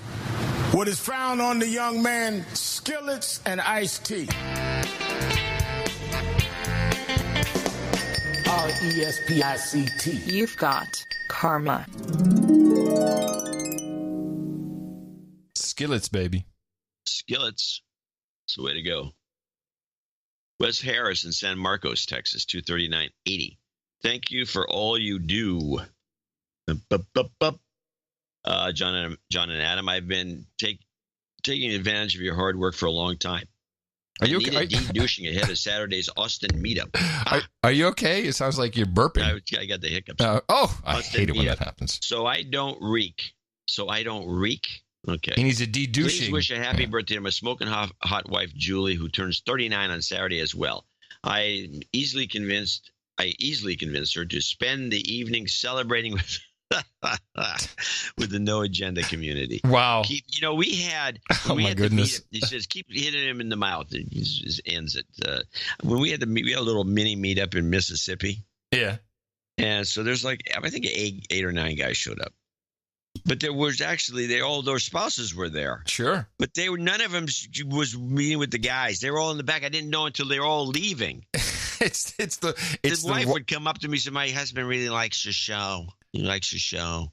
And they left. And another wife would come. My husband's a big fan. And then they would look at this. She left. It was just like, okay. Well, so here's why This is just what it is. This is the South. The Southern women, they seem to be less likely to join in with the men. Well, we have the No Agendapendence Day, which is this coming Saturday. It is March 2nd, and that is at the Austin Austin Beer Works. Start at 3:33 p.m. That's in Austin. It's going to be a really, really big meetup. You can find all the information at noagendameetups.com. What? Got a 509 last night after. Oh, really? Gee, I hope it's still up. Here's the good news, Wes, for your smoking hot wife, Julie. Just tell her the MTV guy will be there. See, that's a little benefit. So anyone who's coming along, male or female, when they know the MTV guy, all right, I don't know about that No Agenda show thing that you listen to, husband, wife, whatever. There's some wives who listen, husbands don't. The MTV guy, yeah, I'll talk to him for a second. Well, the site's up at the moment, and I was told by Mimi, just go on. The poor guy doing the independent Arlington, Virginia meetup on March 3rd, which is Sunday. That's a DC girl. That's the DC girl. Is it DC girl? It's not a guy, it's a gal. Well, yes. She says that she talked to some guy who's worried sick that there's only going to be 9 people showing up. Oh. And I said, okay, well. Well, wait, hold on a second. This is weird because DC girl is not the guy Mimi's talking to. This is a rogue person. I don't know. Oh, no. It's a friend. No, it's a friend of hers. See, I'm looking at the troll room. It's a friend of hers. Okay. Okay. Got it. So it's. Well, the guy's worried sick. Oh, this is not good. I'm going to plug it because everyone wants me to plug this. Where are the spooks? Spooks come out in droves. The 3rd of March. Just come on and spy on this. Come on, we need some spies. You just got to go spot each other. It's March 3rd, 12 to 3. And I believe March 3rd must be Sunday. Yes, it is. 12 to 3. 2800 South Randolph Avenue in Arlington. Yes. That's where I was born. South Randolph Avenue in Arlington. I don't know what the Cafe Pizziola. Yes. Something. Pizziola. Arlington is where I was born. I was born. Get a few people. You got nothing to do on a Sunday afternoon. And I guess you can listen to the show. They're going to be playing the show live. Oh, cool. In the Pizziolo? Yeah. Something live from the Pizziolo in Arlington. It's No Agenda. It's well done. Well pronunciated. Okay. Good. Okay, onward. Oh, wait. What is certainly we need to do something here for Wes, don't we? Give him a karma. Give him a karma. You've got karma. All right, onward. Rob Wales in Concord West, New South Wales, Australia. Well, that's interesting. He lives in New South Wales, Australia, and his name is Wales. Wow. That's really interesting. $201.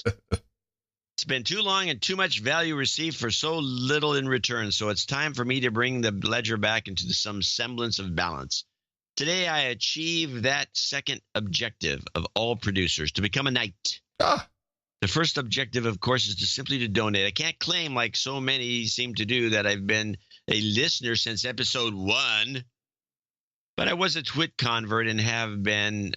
I was there with the early $2 a month subscriber way back when. That's pretty close to episode 1. I think so, like too. Within the first 2 years, I think we came with this idea. And by the way, I'm going off this little bit on the side here. This is one of the things you see with these newbies that come into the podcast realm, and they decide the podcasting space. The space. Podcasting space. Yes. And they decide that they're going to go listener supported. And they do the math in their heads. You know, if I can get 200,000 listeners to listen, all I have to do is ask them for $2 a month. Oh, yeah. This is how it goes. That would be like 200,000. That's $400,000 a month over. Oh my God! I'll be rich. $4 or $5 million a year. Woo! It's better than blogging. First of all, $2 is too little. Yeah. If you get 200,000 listeners, if you get 10% of them to give you anything, it's a miracle. Right. But what percentage of people that we know of actually donate? It's like 1%. maybe I'm 1.5. it's around 1%. And I do this by reverse calculating the numbers and the number of people on the mailing list and all the rest of it. Yeah, because we don't actually know how many people listen. And if anyone tells you they do, they're full of shit. They just don't. It can't be done. No. But you can kind of figure it out by doing a reverse calculation and assuming about 1% of the listening audience maybe gives you, and they're big supporters. And then that's why you have to give them leeway. Yes. There are people out there. And I'm telling you, this is a lecture to the podcasters who think that they're going to get by with $2 a month. We dropped the $2 a month thing. Yeah, after a week. After a week, I think. Well, we went to $4 a week or higher, but it's because people, if they get any benefits from the show, they see the value, and they'll give you more than that. And some of them have money they really have a lot of expendable income, and they'll be very generous, and you want to encourage that. You don't want to discourage it, which is what you do. I'm talking to podcasters. Is what you do when you say, $1 a month, chip in. Yeah, you used chip in on the email this time. I liked it. I did use chip in. I did it on purpose. How did it work? It didn't do much. Surprise. We were going back and forth on email. I said, oh, man, you used chip in. Great. He says, yes, maybe it's magical. Well, no. Turns out no magic. Well, but they're using it. All the pros are using it. I'm not saying the pros, but just the real pros. I'm talking about the political pros, the guys who run the emails for everybody. Yeah, and they're doing. It's always the same people. You can tell the writing's the same. But there's there's a critical element, John. There's a critical element, and it's what we're doing right now. We have always thanked people, and because there's became too much for the show. There was more thanks than show. We made certain cutoffs and we made certain decisions, and we bring our executive and associate executive producers forward at an earlier segment. But not only do we allow people to communicate through numerology, which is really the main thing. All these numbers have a meaning. I mean, if Tina and I talk about this a lot, because she has, Ronald McDonald House has, 5, 10, 20, 50, 100, other. And I look at our list, 315, 15, 311. These are all messages. It's all a part of something that people want to communicate with numbers, and we read it. It's the most transparent. It makes everyone feel good. There's content in here which makes people want to listen to it. Yeah, there's a little drop off, but people like to listen to what other people have to say. It's interesting. Thank you. All right, I'll continue reading this note so we don't go on and on about this. It's just a message to the people in trying to do well on podcasting. I gave up on Twit long before John did, and even got a few DSC episodes in before Adam gave up on that. By the way, Adam, whatever happened to that gold brick? It's a bad story, man. I didn't. Yeah, man, you don't want to ask. Don't want to ask, man. Don't ask about the brick. If I use the Aussie dollaroos as my gauge, I'd have been a knight some time ago. See accounting, but in that we're giving him a knighthood today. I believe. Of course. But in the world's default currency, it's now for real. To make it worse, I actually lose 3 cents a dollar on the current mid exchange rate. Jeez. Thanks, pretty much. Thanks PayPal. Sorry. Please knight me, Sir Rob of the Great Southern Land. And for the round table, I'm happy with anything that has to do with drugs, food, alcohol, or sex. So that's pretty much everything on the list. Yoo-hoo. I'm not sure what Yoo-hoo? Yoo-hoo? Maybe it's a Simpsons call. Now, does he need anything? There's a crew here who'd love a visit. John won't leave his hideout overlooking the Golden Gate Fields. So, Adam, get your finger out and get down under. I can show you a fantastic day sailing on Sydney Harbor. Oh, that sounds great. Yeah. Well, after we move, we got to, we got approved for our slave mortgage. Yeah, I bet you did. It wasn't that easy, believe me. So entail a huge balloon payment. So, Mr. Curry, explain again how you make money and what? Huh? Yeah, that was fun. Yeah. So after all that, I'm guessing that without Tina, this would not have happened. Hell no. No, we bought it together. She has a real job. Yeah, she has a real job, has real money, and is a real woman. I don't know why she puts up with me. All right. Kevin Silverman is our last associate executive producer, $200.20 for people keeping track. This donation is coming out of my last paycheck from the U.S. Navy as I'm retiring on February 28th after a 20-year enlistment. Wow. I was fortunate to experience quite a lot in my time. I work on a submarine. We got another subs in the water guy. There you go. Work on a submarine and a destroyer. I guess he's doing something, who knows what, doesn't say. Deployments around the country, around the world, and meeting the strangest and coolest people. From now, I'll be intentionally unemployed while I sleep late, avoid traffic jams, and play shows around Baltimore with my band, Cyberstrike. I'm sure I'll need some jobs karma later on when I run out of money, but in the meantime, please pass on some karma to all the military men and women who are still in harm's way around the world. Also, some karma to John and Adam to keep the best podcast in the universe going until they actually can't talk anymore. Jingles, Rubbleizer, Dealer, Sharpton's Choice, and a goat scream. India, Tango, Mike, stand by. 33, 33, 33. Rubbleizer out. But resist, we much. We must and we will much about that be committed. You've got karma. That's our associate executive producers and executive producers for show 1116. I want to thank all of them for keeping the show alive. And I think I have two make goods. I'm not sure about Baron Sir JD from Silicon Valley. I have his note here. Okay, well, you want to just read it? Because I feel like maybe this has come from the wrong email. He's got an issue. He got into Vortex. People do this. Yeah, it should happens. remind everybody this can happen to anyone. Yes. The vortex is where you get into a back and forth with one of the two of us to get something read, never gets read, and then we forget about it, and then it doesn't get read again. It's a horrible black hole. It can go on for months. It could, yes. It's very bad. And it's happened. It's gone on for months with certain people. Yeah. Adam, thanks for the note. Lovely to see you and Keeper surviving the frozen tundra of the Midwest. But it's just before the cutoff, a few minutes before the cutoff of the show. But hey, a busy show, lots of donations, no biggie. I should have sent it in earlier. But still no credit for show 1112. He sent some money in for show 1111. Yes, he did. Then he got bumped. Then I sent this note before 1114. Still nothing. Not trying to be a big complaining baby, but dudes, help me figure out how this ends up being a positive thing for the show and good karma back to me.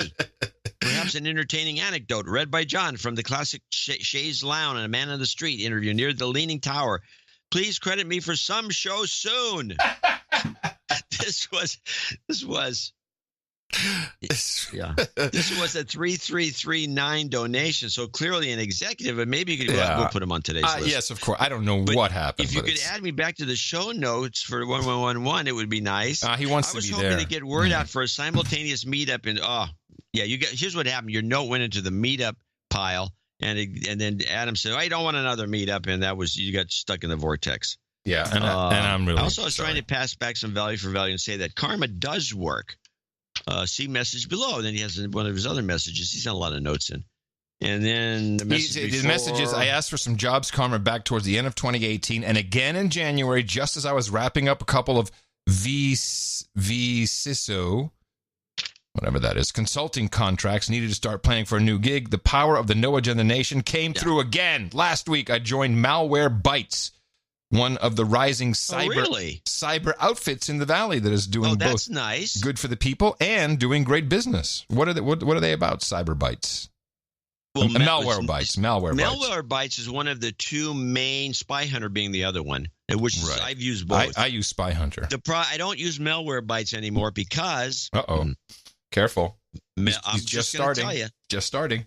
I use Spy Hunter because I started off with had some very strange infection that was hijacking my browser, and everybody was saying they could see it. That you got to take it out by hand. You got to do this. Then nobody could fix it. And then when you tried the hand fix it, you couldn't get rid of it. It was really a dynamite product in terms of like being corrupting your system. Spy Hunter did it. They fixed it, and I was clean. So then but I still use Malwarebytes once in a while for other things because these things, none of these, no two do everything the same. Not exactly the same. No. Recently, though, I put Malwarebytes to work on something, and it corrupted and erased my spyware, my Spy Hunter. Spy Hunter. It saw it as spyware. It said, "Oh, look at this, out!" And so I reinstalled and erased it again. And so I called the customer support, which they do have at Spy Hunter, and I think malware. Oh yeah, well. Yeah, they've been erasing our program. Well, that's unacceptable. Right. So it says now JD's there. Yeah. Now we have to go try out the products again. That he would fix that issue because it's not acceptable to erase a competitor's product. Well, it depends. From an investor standpoint, it's dynamite. Well, it's a funny idea. I thought it was funny. Well, it technically is spyware, or not malware, but it's spying on you. Yeah, they're all spying. Anyway, Baron Sir JD of Silicon Valley, apologies. I hope we've made up for this. Congratulations on the new gig. And then I would say this: instead of doing this separate, we'll have to organize another Bay Area meetup and he'll be a big part of it because he showed up at the last one with an offer of doing dollar for dollar. Which was a match. He doesn't have to do that. No, of course not. Of course not.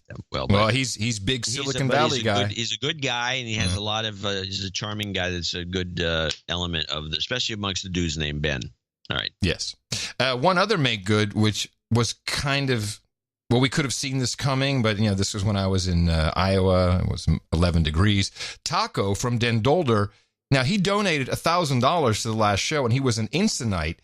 But instead of saying I'm a knight, and he's from Holland, so he kind of did a Dutch thing by saying, "Hey, with this nightly donation, et cetera, et cetera." So no one really caught it that was a knighting.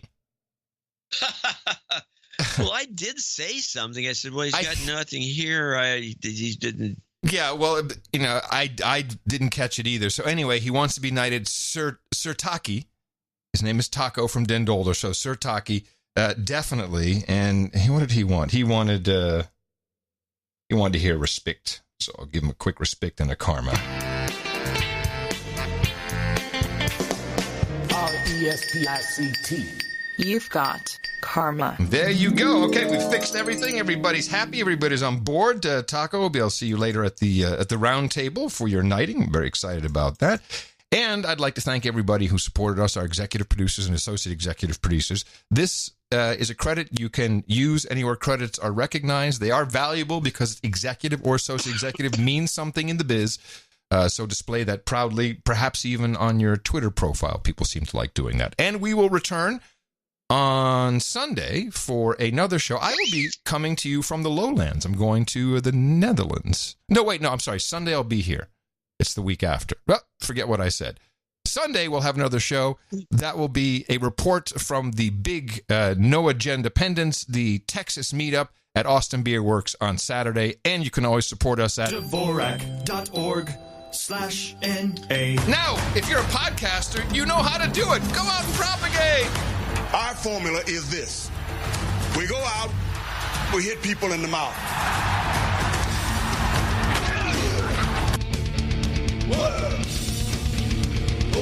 Chemtrails. Shut up, slave. A couple of things.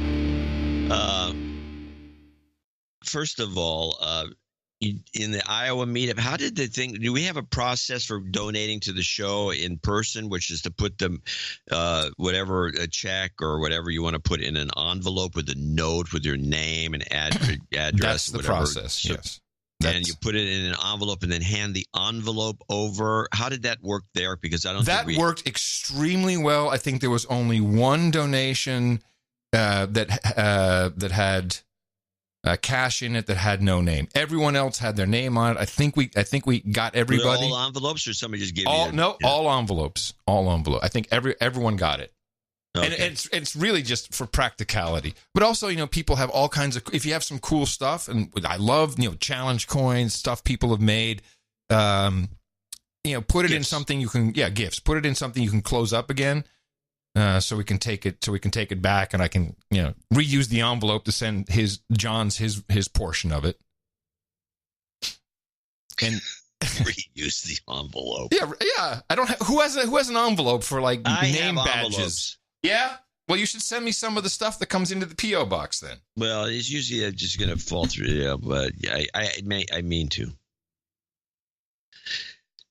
Okay. I just wanted to know how that was working out because it's a protocol that needs to be repeat it. No, it worked out really well.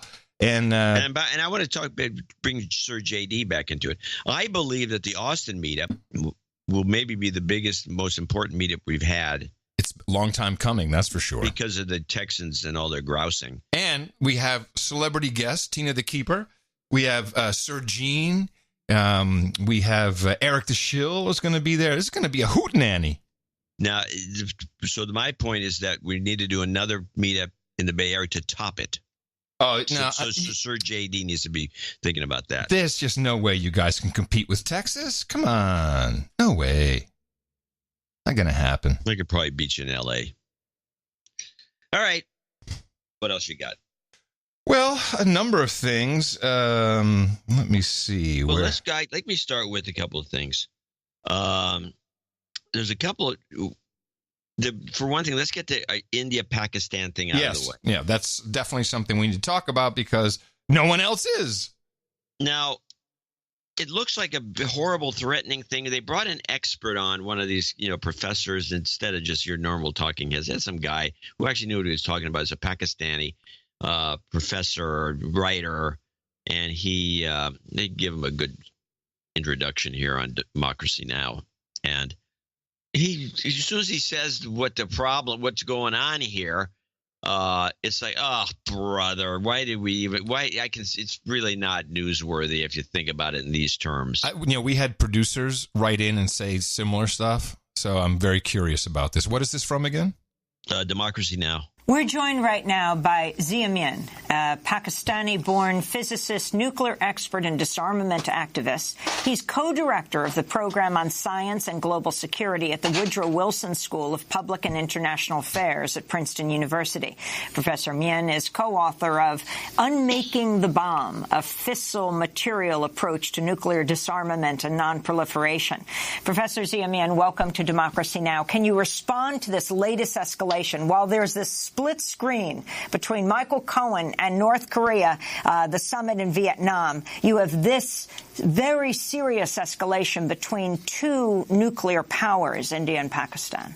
The escalation in fighting between India and Pakistan is a grave source of concern for people all over the world, but it's part of a larger and ongoing crisis that surges into the news every so often. And so for many people, including those in the United States, this is something that they've seen before, and so they don't expect it necessarily to escalate into an all-out war with the kind of catastrophic implications that we expect war between nuclear-armed states to have.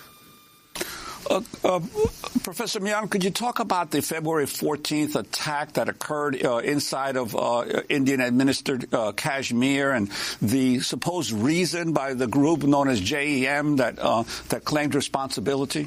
The Jaish-e-Mohammed, which translates as the Army of Muhammad, the Prophet of Islam, goes back to 2000. It's a radical Sunni militant group that has been fighting with support from the Pakistani army and its intelligence service, ISI, against India in Kashmir ever since then, and has launched many, many attacks into Indian Kashmir and even into India proper. So this is just the most recent of a long line of attacks by Jaish-e-Mohammed.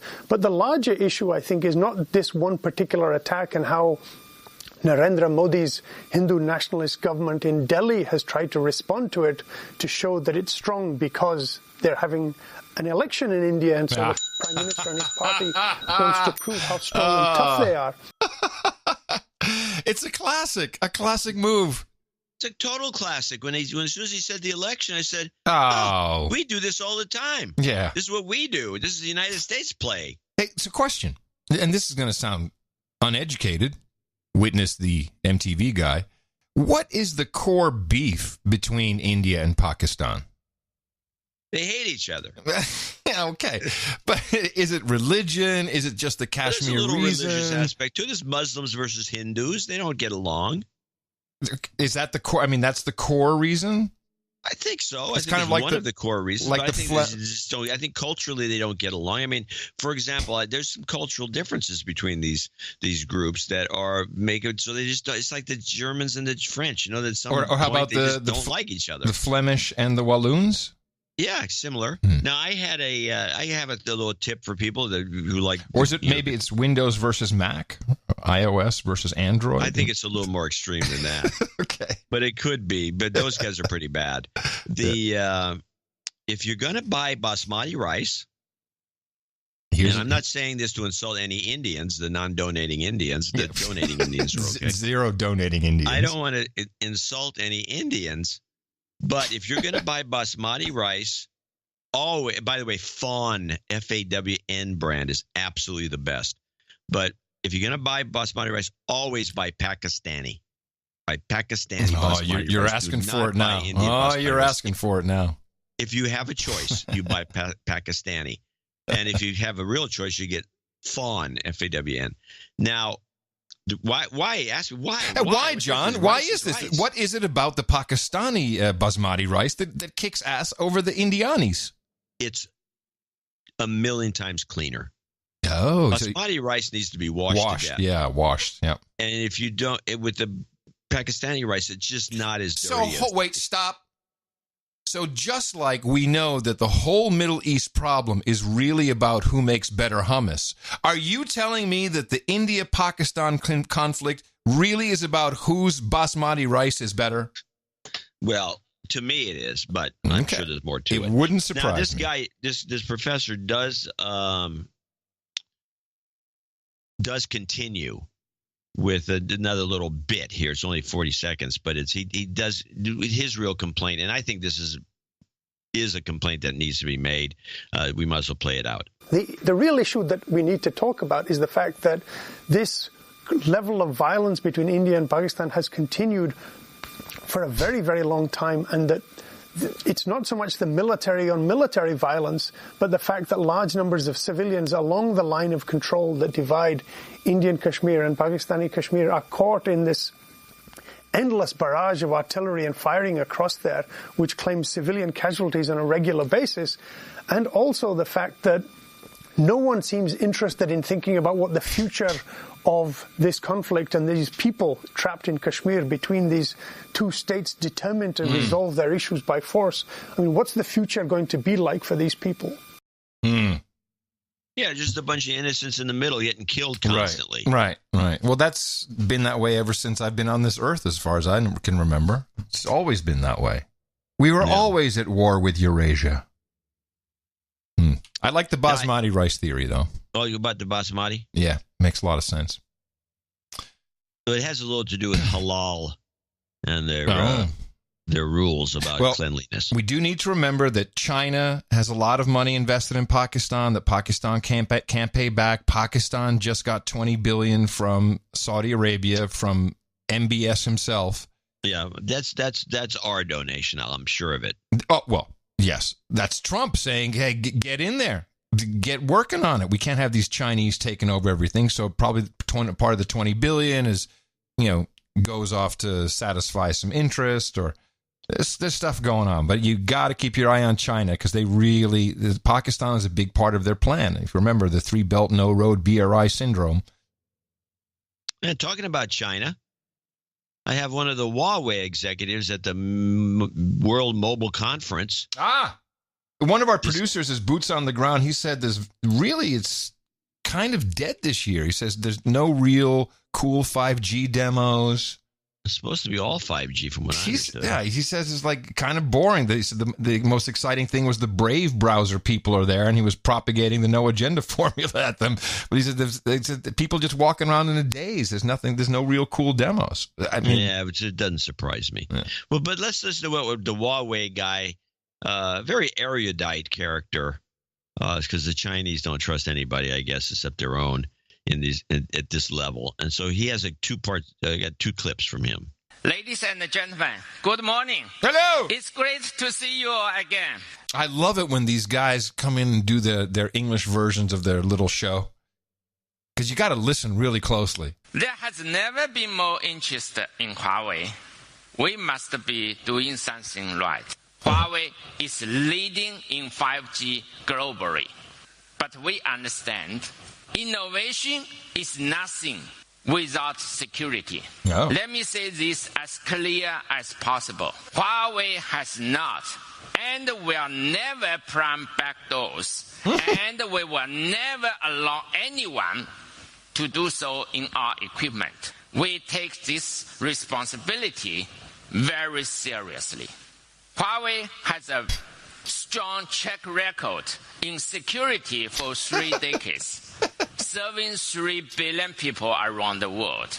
The U.S. security accusation on our 5G has no evidence, nothing. Last month, Zilla published a report saying that Huawei's 5G is 20 times faster than the so-called 5G in the United States. That's in the field test. In commercial use, it's not 20 times faster, but it's still much, much faster. That's how he started his whole keynote? Now, what was this? It's 20 times faster, but it's not 20 times faster. In commercial applications, he said it's not faster. It's just faster. I don't... And he's pronouncing his company wrong. It's not Huawei, it's WAPO. Wappo, wappo, wappo. You should know better. It's not Huawei. Your company's name is WAPO, boy. So I thought it was amusing. It just is rambling there, but listen to the second half of it. I fully understand what President Donald Trump said last week. The United States needs powerful, faster, and smarter 5G. Yeah, we do. I guess we need powerful, more faster 5G. No, I'm not so sure. Well, I'm torn now which direction to go. I think I'll stick here for a second. Just on the 5G for a moment. To be clear, for purposes of our show, 5G, the protocol is uninteresting. It's just a brand name. What's really an issue is the high frequencies they'll be broadcasting on, or transmissions, because it's receive and send, and the amount of power. So when you're talking in the U.S., I believe it's the 29 gigahertz, maybe the 24 gigahertz band. That gets into a territory that you up to 60. Yeah, but the first auction was 24 gigahertz. That's a place where you want to be a little bit careful. Besides that, just the entire spy grid that becomes possible is something that may not be desirable, although if you listen to the Wall Street Journal and their special Mobile Congress promotion of 5G, the benefits will just be astounding. What can 5G actually do? And they have some Brit guy, for some reason, doing this. It will be 100 times faster than current mobile wireless networks called 4G. Are you writing it down, John? Just write down all the benefits. 100 times faster? 100 times faster. So you can watch a movie in 10 minutes. It's fantastic. You can listen to this show while you're in the shower. The whole show, because of the 5G, it's so fast. It could replace your cable service with wireless broadband as fast as fiber. That's actually something that people don't talk about a lot, but the capability for over-the-top television distribution, I think there's a lot of people looking to jump into that game. Yeah, let's stop with this right away. First of all, to get into the house, these frequencies, it's very hard for them to penetrate a piece of paper. No, you're going to have window units and wall units and stuff like that. That's Yeah, they have to capture it somehow and then beam it into the house. Window units. Which is what you don't want. But, okay, there's other ways to get it. You can get into the house if you crank up the amps. You can kind of force it through. Yeah. Crank up the watts, I think is what you're saying. I'm thinking of the amps. And so you have you can go through the glass. It actually doesn't go through glass at 60 terahertz, or what we're talking about, these millimeter waves. Yeah. They don't like to go through a lot of stuff, but they can be forced into it if you crank it up. Oh, yeah, it can go. They can go through a bit, sure, but it's watts, not amps. Why do you say amps? You need the amps to get the watts up there. Oh, okay, all right, fair enough. The real power is in the amperage. Yeah, but remember, I am a licensed amateur radio professional. Yeah, I know. So am I. General class. Yeah. Well, it would be at the head end. It would be a watt. It'd be like instead of a 1 watt sending device, it'd be a 50. There's talk. What is it? What is a radio station? What's the big 50,000 watts? Is that the max in the United States we can have? You still listen to radio? Yeah, I have a car. Transmitters? We don't need no transmitters. Yeah, 50K watt. That's pretty much. So you got 50,000 watts. Okay, we can put 50,000 watts on the telephone pole. But you need the amps to get those watts up there. Gotcha. So I just would say amps. I think it means power more than watts. I know what you're saying. Okay, so onward with the benefits of 5G, because there's got to be something in here that so far we're missing something, because already I have kids around the table. They're on the phone all the time, and they're doing research on the fly as we have a dinner conversation. Yes. So they're on the wiki page and they're reading from the wiki pages, and they're showing YouTube videos on the little phone. Yeah. You can't. They download and show. I can see them now. What is going to be faster? You'll be able to see the YouTube video in shorter time. If the carriers can figure the costs out, it will also add capacity for millions more devices, something required there it is. Yeah. That was it right there. Oh, yeah, well, it's part of it. The millions more devices, which is not really a consumer benefit, but you're going to be told it is, because then, we're in the market for a fridge. Oh my God, the amount of smart fridges that are being, who wants this? I don't know. Why would you want a smart fridge just going to crap out earlier? I don't. Support the growth of smart cities, connected homes, and the smart cities, which means they're tracking you to figure out what you're doing. The Internet of Things. But it's another thing that gets the people I've spoken to the most excited. Ooh, are you ready? And that's latency. Oh my goodness. The L word. He brought in the latency. I'm excited. Let me use a demonstration from Nokia to explain. The robots here are talking to each other wirelessly and are tasked with balancing a ball in the center of the tray. The demo first shows them doing it with 4G and then again with 5G. The time it takes is reduced from 11 seconds to just 3 seconds with 5G. It's those tiny reaction speeds that experts say will make way for a whole range of exciting uses. Oh, tell me! New types of devices might come into play, like you could have glasses finally make it. Oh, those stupid glasses will finally make it. Connected cars. Connected cars! Autonomous vehicles will generate a lot of data. A lot of data! It has to be processed at the edge, and that's where 5G can play a significant role. We got to do processing at the edge. Oh, yeah, I can see why we're all excited. VR is another area where you don't have to be connected to a wire to experience something. I mean, one benchmark for any new generation is probably when Apple launches their iPhone. Real progress with 5G in terms of devices will probably come in 2020. It will take some time for 5G to get here, but if history is anything to go by, being first will matter for the economy. The likes of Ubers and Lyft and Facebook advertising and YouTube advertising were born out of 4G and LTE. The hope is that if US takes an early lead, the ecosystem will continue to thrive and even grow stronger with emergence of 5G. Okay. Well, you did not convince me, Wall Street Journal, other than frying my brain and tracking me more. I'm not that interested in your 5G. Of course, my 3G E71 will get shut off eventually. Oh, yeah. You have to go to 4G at least. Yeah, they're going to turn that off. Maybe that's actually, I still think 5G is going to be a bust, because I don't think that people are going to want to put a millimeter wave device against their head. I don't think they'll know, and I don't think they'll care. Well, it's because I know there's enough. I don't want to put it against my head. I know, but Did you get the word out? No, that's no. You're it's just no. A defeatist. No, I'm not a defeatist. It's just I approach it from a different angle. I'll give you my final OTG strategy so people understand what it is to go off the grid. I have 2 devices in my life on a continuing basis. One is the Nokia. Wait, let me guess. One is that little phone. Yes, the Nokia E71. And the other one's a vibrator. Yeah, you are on the ball. So I have 3 devices in my life. No, I have the Nokia E71, which I use only for text messaging. And I used to be, I can do a quick email because you can get IMAP email on it. No, I can even open a Word doc. I don't do any of that anymore. I don't care. For me, there is no reason whatsoever to be connected anymore. I don't care. Once I stop caring about it, I'll be back in an hour. You're talking to the converted. I know, but there's more people out there who want to know how it works. And it took a little while because I had to reverse a lot of behaviors and this thinking that, it's so important to know what's going on. It's so important.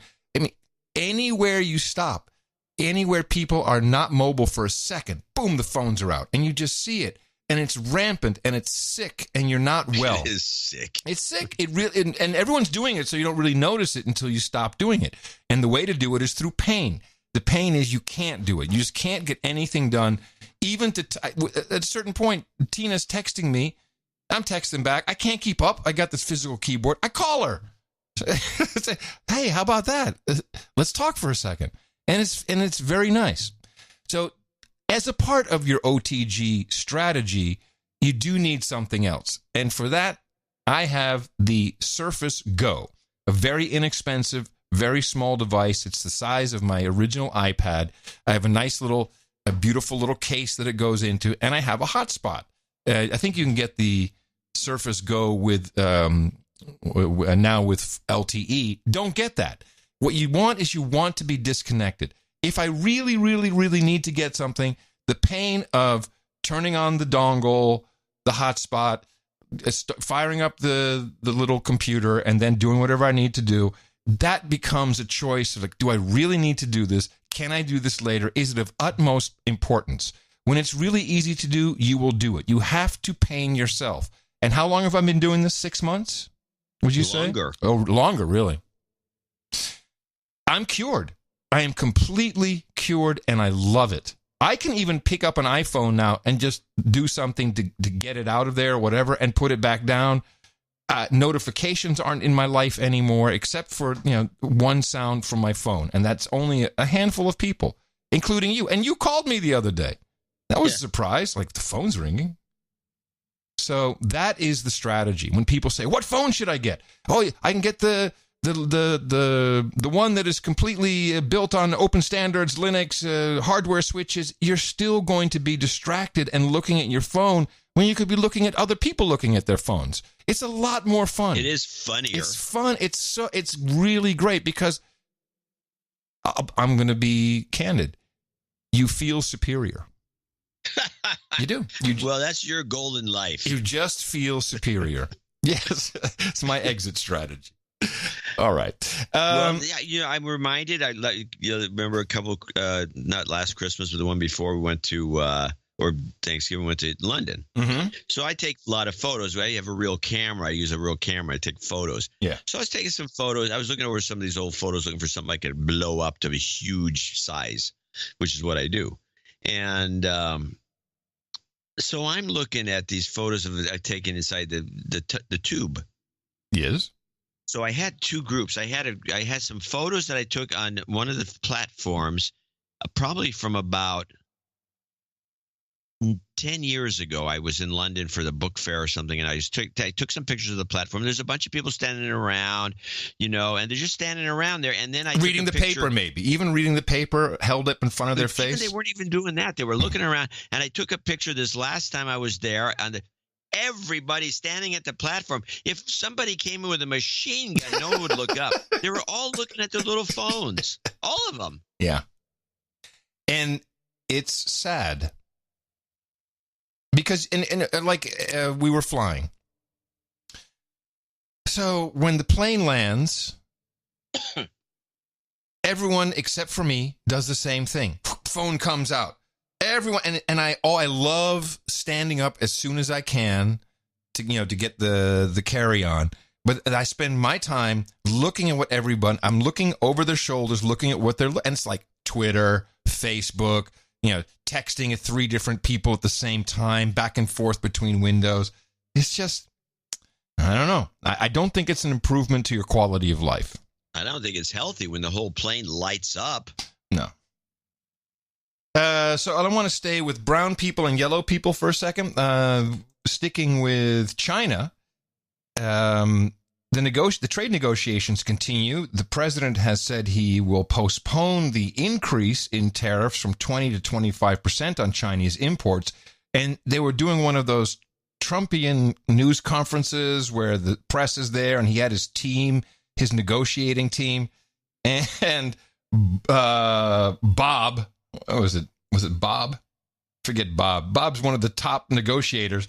He said something, and the president just slapped him down, and this guy, he whimpered off like a little bitch. It was great. I don't like MOUs because they don't mean anything. To me, they don't mean anything. I think you're better off just going into a document.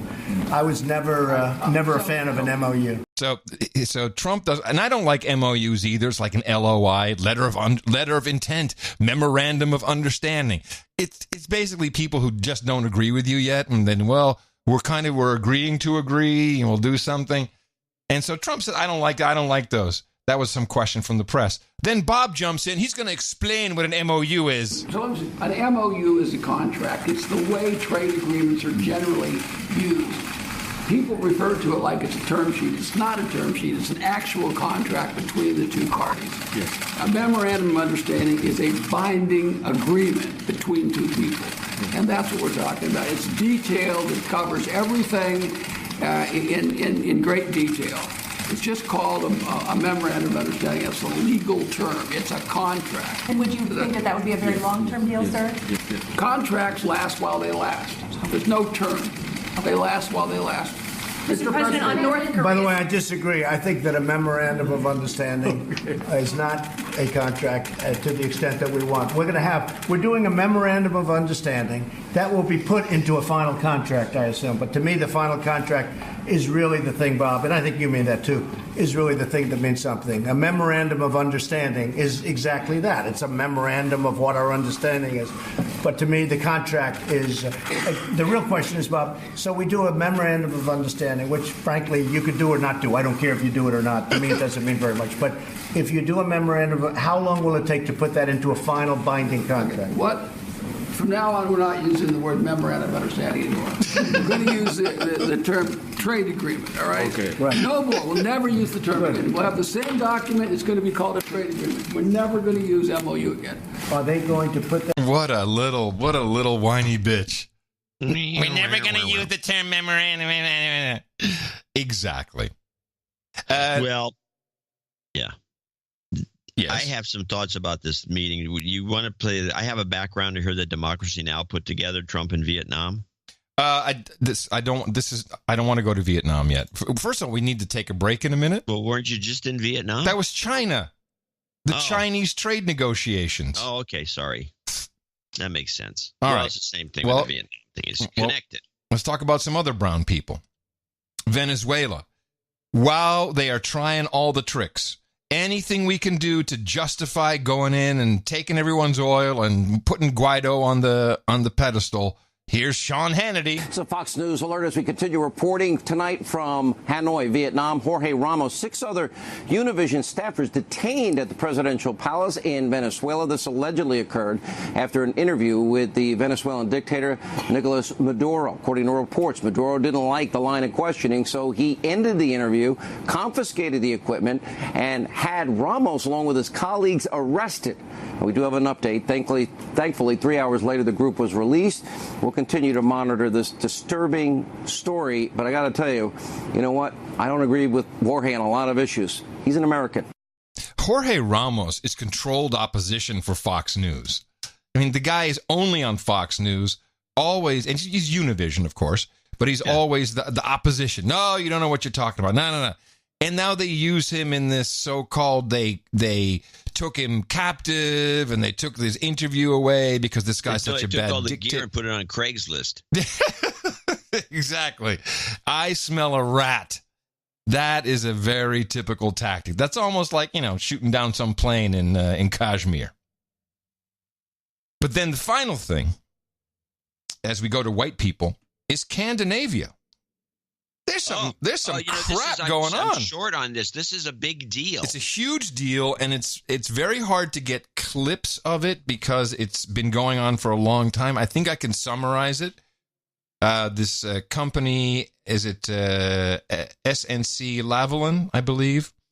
I don't even know what they do, but they broke some rules, and essentially Trudeau put all the screws to the Attorney General to not have them be prosecuted. I think it's called a delayed prosecution or some term like that. And eventually the Attorney General got pushed out, and now she's out saying, let me just tell you how this went down. And Trudeau is being implicated in being a corrupt bugger. Here's a quick clip I have. This is the Conservative leader Andrew Scheer, and he, of course, is taking advantage of this politically. Justin Trudeau simply cannot continue to govern this country now that Canadians know what he has done. And that is why I am calling on Mr. Trudeau to do the right thing and to resign. Further, the RCMP must immediately open an investigation, if it has not already done so, into the numerous examples of obstruction of justice the former Attorney General detailed in her testimony. So SNC Lavalin is a contracting company like Halliburton, and they apparently committed human rights crimes in Libya. Didn't even know the Scandinavians were building in Libya. Everyone's in on these deals. You're just as rotten as we are. And so it's pretty funny because I think this may end Trudeau's career. I think it has to. And what is he thinking? What the hell? And by the way, no idea. This is going to be. We have to really dig a little deeper in this. Well, to our Scandinavian producers, what is not helpful is sending us half hour and say, "Hey, it's all in here," and it can't be 6 minutes. So we have to figure out a way to tell the stories in shorter sound bites, and this is the problem I have. Just trying to get the Attorney General. She has a list of like 10 things. It takes her 25 minutes to really explain the whole situation. But I think that's, in a nutshell, that's it. Human rights violations. The company is supposed to get their ass handed to them, and everyone's lobbying for it not to happen, including Trudeau, who eventually pushes out the Attorney General, who has been pressing for the charges or for the prosecution, and he wants it to be delayed, and there's got to be money and donors and other kinds of stuff involved. It's definitely a big deal. Yes, so we would like to know more, and that is also part of your jobs as producers. I'm going to show my support by donating to No Agenda. Imagine all the people who could do that. Oh yeah, that'd be fab. Yeah, on No Agenda in the morning. Well, we do have some people to thank for show 1116. That's 1116 starting with James Weisner in Palmetto Bay, Florida, $150. First year after a year of listening, so he needs a de-douching. Okie-dokie. You've been de-douched. He also wants to call out the sparkliest Sparky I know, James Murray or Jimmy Murray, as a douchebag. Introduced him to the show and didn't donate. But okay, well, I am a 3-time Grammy-honored recording and mixing engineer, and I have to say your sound quality is top-notch. Wow. Now that's a compliment I really appreciate. Yeah. How can I get in on that Grammy action? I have noticed since the new rig test in episode 1. This is typical of these guys. By the way, I've noticed a slight ring above 5 kilohertz. Episode 1114, and again in 1115, what sounds like an occasional feedback loop between Adam's headphones and mic, resulting in a slight chirp or squeak, kind of like John's chair. Well, this is true, and I shall explain. I have a hearing disability. Thank you for making fun of the invalid.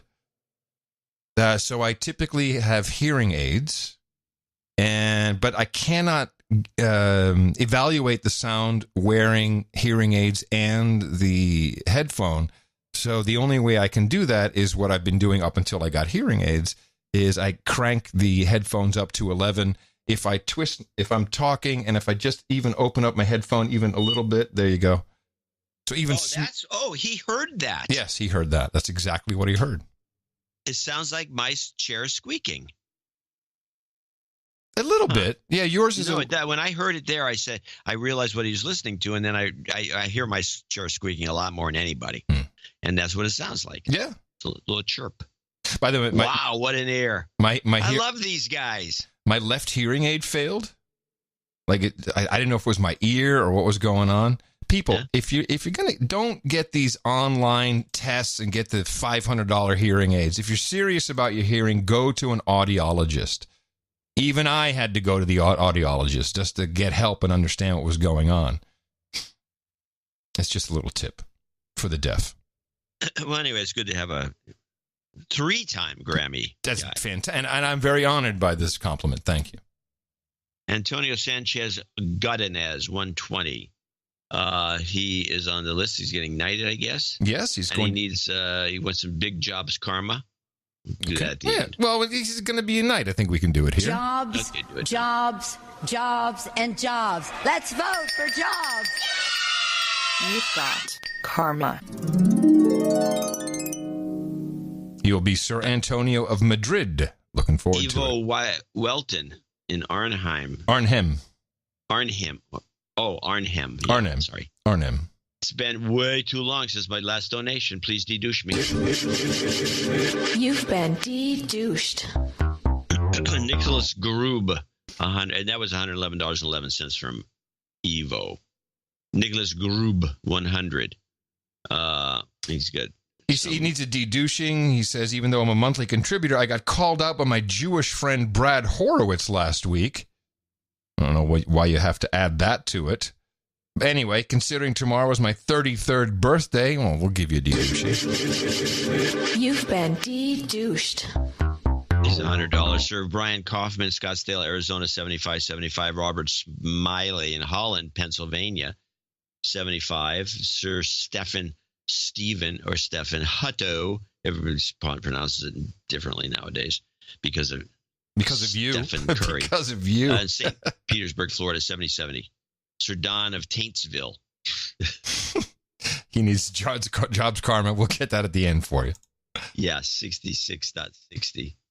Sabode Peth in Metairie, Louisiana, 5678. And Sabode will become a knight today and will be known as Sir Laugh-A-Lot. Well, that's good. And he did actually want 2 jingles, which I think we can do because I have them here. He wanted a Atlas Shrugged, and what was the other one there? Dogs Are People Too. We can do that. Atlas Shrugged by Ayn Rand. Dogs are people too. Here you go. See you at the round table. Peter Chong, Lakewood, Washington, 5555. Jonathan Hess in Heidelberg, Deutschland. Happy birthday to douchebag Alex in Munich. Douchebag. Michael Robinson, 5433. Anonymous, 5150. He needs some jingles. We'll put them somewhere.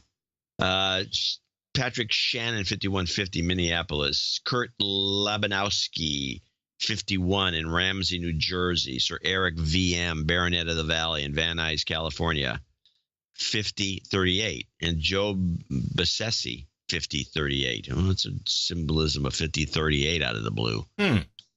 Darren Danakuski, Kutzowitz. Danakiewicz. I'm guessing. No, it's Denekowitz. Denekowitz. Denekowitz. In Dubai. We need a report from Dubai. How's life? It's hot. That's your report. Jeffrey Zellen in Oakland, Michigan. John Winky. Oh, Joe Winky. Joe is from the Joe Winky. From the original healthy surprise box, and now doing the CBD stuff. Yeah. What is the name of his? I keep forgetting the name of his. I know, it's really embarrassing. Gooba, Boga. Send it in more often, and we'd remember. Yes. Sorry, Joe. Joe Winky. Okay. Ian Cummings, Not that Ian Cummings, but this one in Starkville, Mississippi. He listens on his Linux box when he's on the road. That's interesting. Oh, he also, I've been hearing about this. He says he launched the No Agenda Show Matrix group. Yeah. Which is NA Matrix.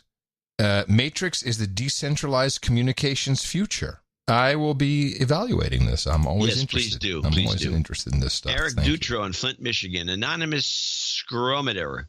Scrometer. Yes. 50. These are all $50 donors, name and location. Sir Dennis Stevens of Mile High Night in Parker, Colorado. Louis Pasteur in Miami, Florida. Or Lewis, perhaps. Robert Makowski in Rhinebeck, New York, regular. Sir Peter Totes in Sugar Land, Texas. And last but not least, Richard Gardner, who is at parts unknown. I know where he is. This is Sir Richard Gardner. I think he's the one in New York, but I'm not sure. One of the two. We have two of them. Yes. I want to thank all these folks for donating to and helping produce and keeping the show going. Show 1116. Yes. Thanks. And just on the anonymous scrometing thing, I'm no longer going to talk about marijuana or marijuana products on this show because we have so many experts. We have people who have been growing marijuana for 25 years. No matter what you say, they're angry at me. It's like if I say this scrometing doesn't happen if you smoke weed. It's because, you're using these either inferior products or everyone. That's not true. I've been making it for 25 years. It's great. That must be a pesticide. It's very disappointing that the hemp community can't just say, oh, here's something to think about. No, they have to attack. It's very odd. I did not expect Wired, man. They're the opposite of wired. No. They get all wired up because they're stoned. But for sure, you have to be careful about some of today's weed, and they spray crappy pesticides on them. You don't want any pesticides on your weed. Well, that's why you want to buy from one of the systems dealer that checks the weed. Reputable dealer. That's right. Well, we thank everybody for your support of episode 1116 of the best podcast in the universe. And of course, we have another one coming up on Sunday, and you can support us at Dvorak.org/NA. We got a couple of jingles to do and some karmas as requested. Jobs, jobs, jobs, and jobs. Let's vote for jobs.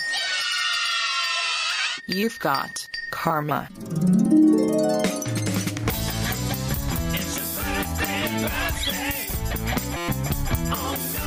It's your birthday.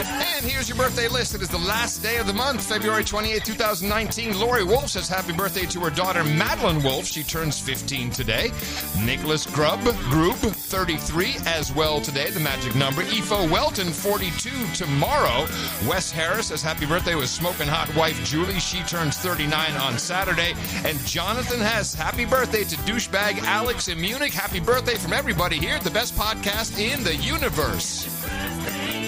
1, 2, 3, 4 nightings today. I have my blade ready to go. Okay, I see ya.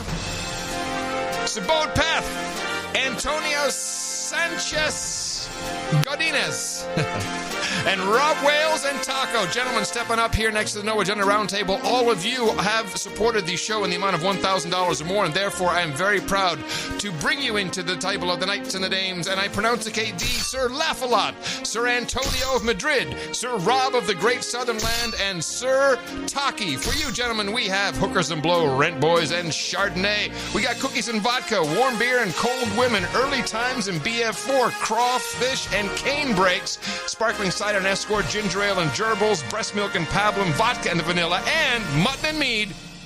Head on over to noagendanation.com/rings. Give Eric the Shill all your information, and you will get those rings. It was nice to see so many represented at the meetup in Iowa, and I'm sure we'll see a number of them at the No Agendapendence meetup on Saturday right here in Austin, Texas. It's going to be great to see everybody. Star-studded, celebrities wall to wall. It's going to be crazy. Just crazy, I tell you. Let's hope so. And let's talk about Trump in Vietnam. Okay. Here's the Democracy Now! Report. And Oh, there you go. I got it. Michael Cohen's remarks also reveal Trump faked a medical condition to get out of the Vietnam War draft, and that Trump told him, quote, "You think I'm stupid. I wasn't going to Vietnam." Oh, this is the wrong clip. It says Trump in Vietnam. Yeah, this is a clip from the hearings that I thought was hilarious that I didn't hear and I missed it. Well, let's. You want to play this? Let's play it because it's very funny. Well, let's talk about Trump in Vietnam. You have no clip. I had a Trump in Vietnam rap. Okay, so Trump goes to Vietnam and nothing happens. Now, that's my rap. You nailed it. Now, I think they made a deal that they can't get anywhere with Bolton and the other guy, Elliott. Secretary. No. Bolton. No, or Pompeo. Pompeo. Yeah. So because those two guys go in there and muck up the works because they're both neocons, they hate the country, and they're just trying to. They're part of the industrial complex that wants to keep selling arms to South Korea. Yes. And so, if we're going to make good friends with the North Korean guy, it's going to hurt business. So they go in there and screw things up, and then Trump is stuck with whatever happens. So he goes in there and nothing. But he does make it. There's a subtlety to this because both two things happen that really are going to put a stop to a lot of this. One, Trump says we're not going to do any more of these exercises with the South Koreans. And his excuse was because it's a waste of money. Mm-hmm. The real excuse, of course, is because Kim Jong-un hates these things. He thinks they're just provocations. Mm-hmm. So they're going to stop that. But it's going to be the excuse is going to be it's a waste of money. So nobody cares about that. I'm sure Trump had to talk them into that.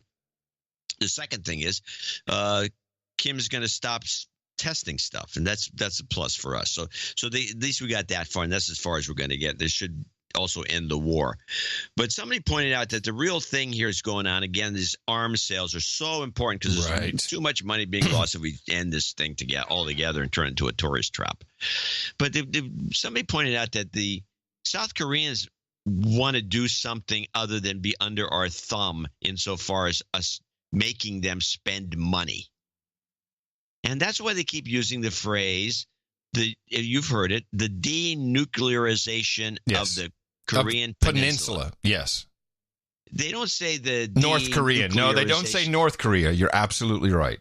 They always say the peninsula because we've got a bunch of atomic weapons in South Korea. They want them out. They're dangerous. So they're targets. It would be a joint effort then. Well, it's never going to happen if you have these two creeps. Yeah, the arms sales guy. A creep, and Bolton. Why is Bolton even in the White House?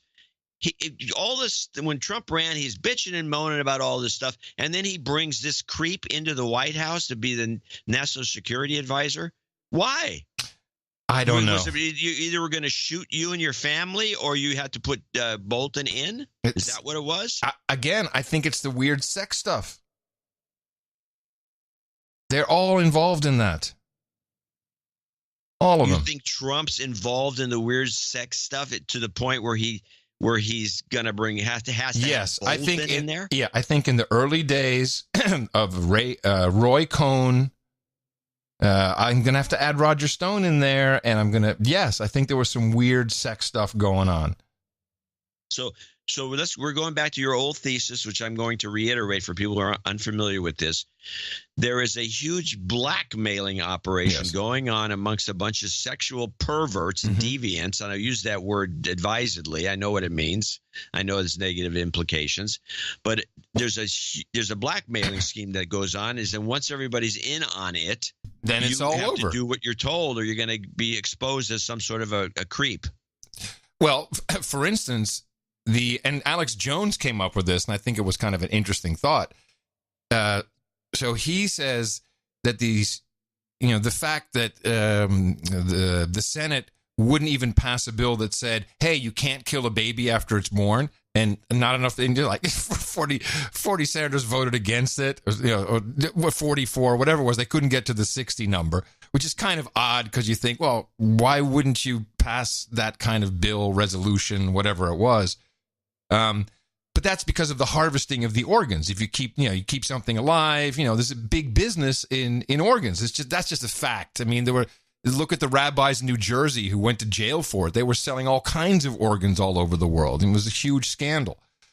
So this guy is in on it, and then all of a sudden he drops the beans he drops the ball by admitting to this on that radio show, the governor. And then immediately they come out and try to smack him down with something I'm sure was known for a long time, which is the racist blackface KKK yearbook picture. So blackmail, by the way, it's what the CIA does. They do it with sex all the time, and the FBI.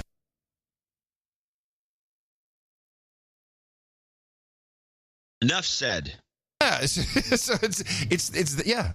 So yes, I think that can be the only reason. Bolton is a creep, and he is a neocon, and Trump doesn't seem quite that interested really in like even Venezuela. No, he's like, he does his speeches, he does whatever. I think he's interested in the oil. He's always said that about Iraq. We're so stupid. We went there. We basically helped those idiots out. We didn't get anything for it. What was that? Just to solidify my theory about the wall. So Trump has agreed that we should, and I think he said it himself, that we should give TPS, which is not from Office Spaces, but TPS is temporary protected status to the Venezuelans, so that they, just like, the Haitians, there's so many different countries who get, you're allowed to stay in the United States. You get a temporary protected status. It's a pass, and it never really goes away, and people just build their lives here. Can you imagine what kind of you need a wall if you're giving TPS to Venezuela? We're gonna have a lot of people walking up here. So this seems like something that maybe was even in play before he took office. I don't know. Yeah, if you look at the long game of what we do, these oil companies are playing long games. It's long game. It's very, very long game.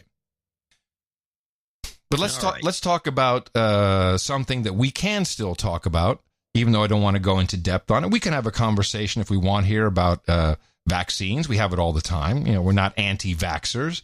There are some things to question, such as, why do all the pharmaceutical companies have immunity for their vaccines? It's blanket. If you get hurt or killed by a vaccine, you cannot sue. You cannot bring a lawsuit. That is federally determined in the laws. Now you can get some respite, some reparations from a fund that is kept very quiet. But now, even talking about it on some of your favorite social media sites, not yours, not mine, is a problem. You can't do it anymore. This is from NPR. More than 120 people have been diagnosed with measles so far this year in outbreaks in Texas, New York, and Washington. One factor public health officials suspect is contributing to these outbreaks: anti-vaccine information on social media. Pinterest, the visual bookmarking site, has decided to intervene. A 2017 policy limits search results related to, quote, health misinformation, including about vaccines. Ifeoma Ozoma is the public policy and social impact manager for Pinterest. Before this policy was in place, for a term like vaccine, if you had searched vaccine, much of the content was in violation of our community guidelines because it was anti-vaccine advice. A search on the site for cancer cures might have brought up pins or bookmarks for pages about herbs and juices that work better than chemotherapy.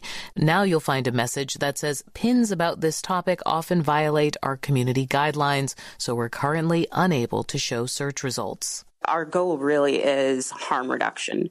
And so because we're humble about our limitations and our own expertise here, we look to outside experts like the WHO, CDC, and the American Academy of Pediatrics and their guidance on what's harmful. So what is harmful? I love this new department, although she had a little different name for it in the interview. It comes back. Every Silicon Valley company now has a trust and safety department. And I think we need to have a trust and safety department. Because we should have one on through the show. This is something you can trust and it's not safe. Here's a follow-up on this harmful information people with alternative remedies to cancer. Oh my gosh, we cannot be giving this away. People go to the internet and go to these platforms to find like-minded communities and to share information. Are you doing damage to that kind of agreement that they think they have with you? Yeah, so harmful misinformation is not inspiring, and it's not the kind of content that our platform hopes to promote. But what if people think you shouldn't be the one to make that decision for them? As adults who are on the internet doing research on their own, why should you get to make that call? Well, we aren't making the call because vaccines are settled science. And we also are very clear because we know that there may be questions about the decisions that we've made. We're really clear and transparent in our community guidelines and use simple language so that everyone can understand why we're considering certain content harmful. People, set up your own website. Stop this insanity. Set up a Mastodon server. Go to WordPress.com. I don't anything. I don't know that Blogspot, Blogger, or WordPress are doing this to their users. No, of course they're not. And if you host it yourself, you have much less even chance. There you go. You just host it yourself. Now, a couple of things about this measles deal bothers me. I had some clips before, but I don't know if you can find them, but they're be under measles. This started, by the way, we had this measles thing happen about 10 years ago on this show.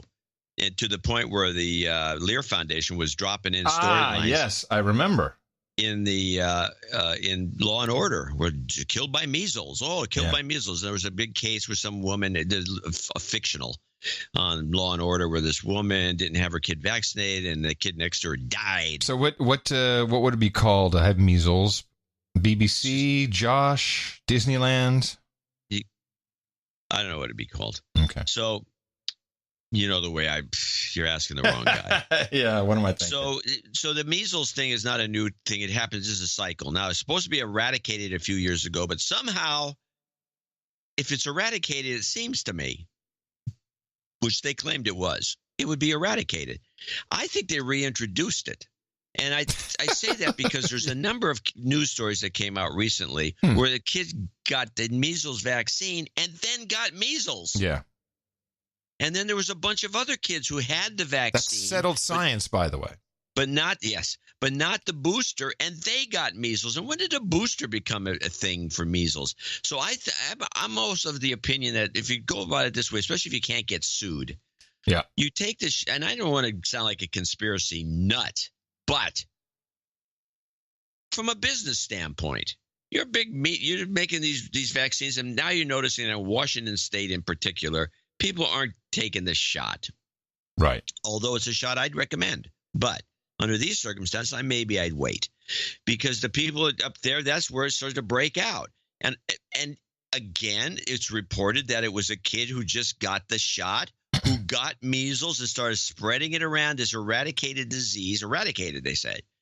It started spreading it around. Now everybody has to get all freaked out. They're going to get them back on the shot wagon, the bandwagon for shots. I just find something scamish about this whole measles outbreak, that if you can't get sued, I can put live virus in the thing and inject it to a few dozen kids in some areas where we know there's not a lot of vaccines being taken. It would be I'd do it. It would be great to find one of our if I was a creep, I'd do it. One of our earliest shows, I should say. I in particular really became very interested, and this was a lot of awakening for both of us, I think, back in the day, 10 years ago.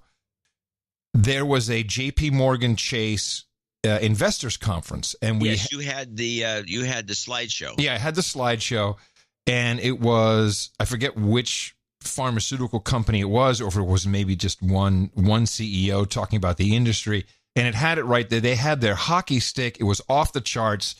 Vaccines are the next revenue source. This is the gold mine. And since that, we got HPV, Gardasil, all this stuff came in. Then we had the swine flu. The flu virus is an ongoing vaccination program. Just on and on and on and on and on. My favorite, by the way, during the swine flu thing, I think I put it in one of the older newsletters. I had a picture.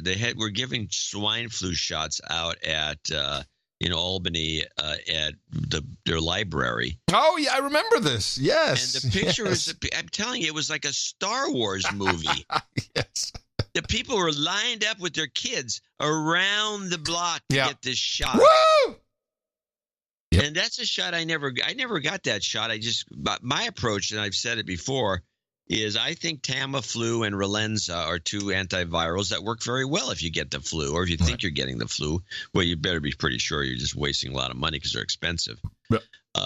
And it's like I've had a flu shot most of my life for how many variations can there be that I haven't gotten the shot for? I was thinking about this myself. I've never received a flu shot. The last time I got the flu, serious flu, was the swine flu in San Francisco.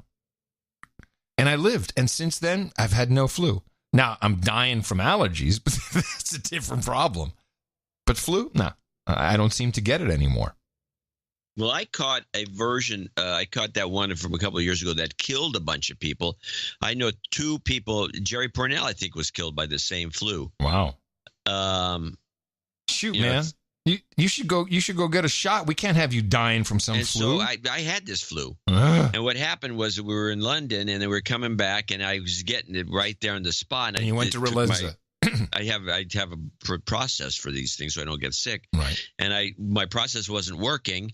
Uh-oh. And I said, Dad, this has got to be the flu. And I immediately started on Tamiflu. What is your process? I take no more than 2 mega doses of vitamin D3. If it doesn't go away, then... Well, I rarely have to take 2. It's usually with one dose that knocks everything out. Gotcha. And so it stops colds in its tracks. But you can't do it a lot because it's hard on the kidneys. But you can do it once a month. Anyway, that wasn't working. But I always carry Tamiflu when I travel. So I started right away with that, and I got through it pretty effortlessly, considering that everybody else is dropping like flies. Right. And my wife, she started too late on everything, and she got a bad case of it. It's really we need her too. We got to keep you guys healthy. It's like that's the back office or the front office. Like we can't have this. Hey, we're fine, okay?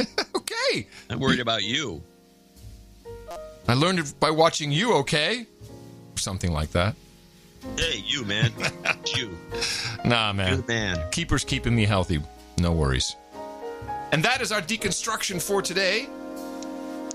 We, of course, will have lots more to talk about on Sunday. It never ends. Not just deconstruction of your media worldwide, maybe some things we hadn't learned yet from the media, but also a wrap-up of No Agenda Pendants. The No Agenda Pendants meetup. Because you'll have the event. That's right. The event will be Saturday. We'll talk about it on Sunday. For that, look up noagendameetups.com. And coming to you from downtown Austin, Texas, capital of the Drone Star State, FEMA Region number 6 in the governmental maps, in the 5x9 Cludio in the morning, everybody. I'm Adam Curry. And from northern Silicon Valley, where indeed the Zephyr did not go by, I'm John C. Dvorak. And we thank Marco Garcia, Dave Corbanu, Leo Lepuc, OVDB, and Placeboing for our end-of-show mixes. Until Sunday, remember us at Dvorak.org/NA. Until then, adios, mofos, and such.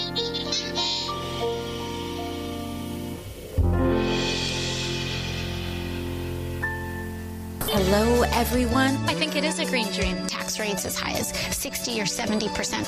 Cost estimate, $93 trillion. That is the Fox News version. That's not the Fox News version. This is the American Action Form. It's not ours. Exactly. A random organization. I don't care anymore. I'm at least trying. The power is in the person who's trying, regardless of the success. You try. They're not even trying. They're jealous of me. Is it okay to still have children? The Green New Deal, for $93 trillion, you can have brand new life, brand new life, a brand new life around the I'm the boss. Because you're not. Deal with it. That's their problem, not ours. A swag bag. Look at that. Isn't that so cute?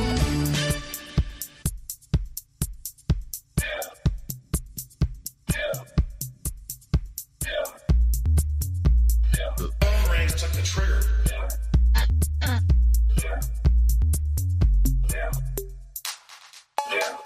telephones that have gone in and triggered people, but it's electrical manipulation of the brain.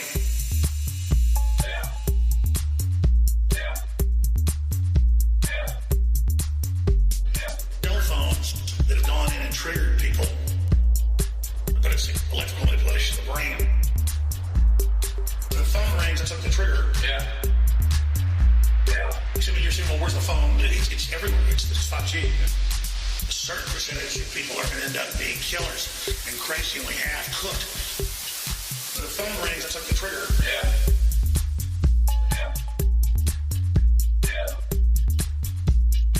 Electrical manipulation of the brain.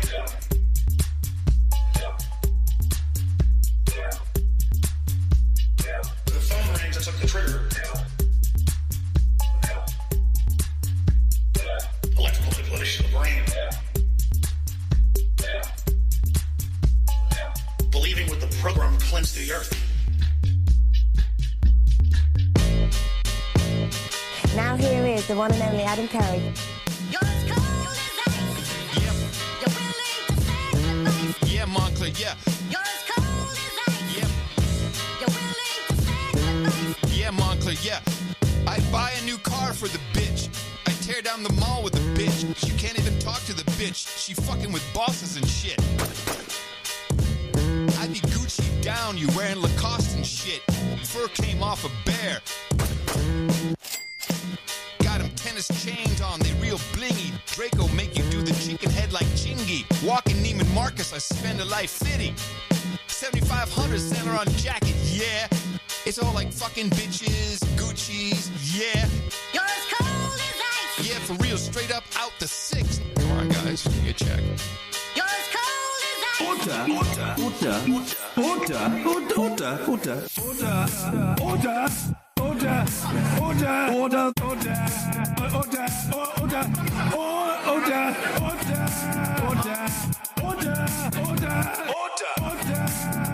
Now, please, order.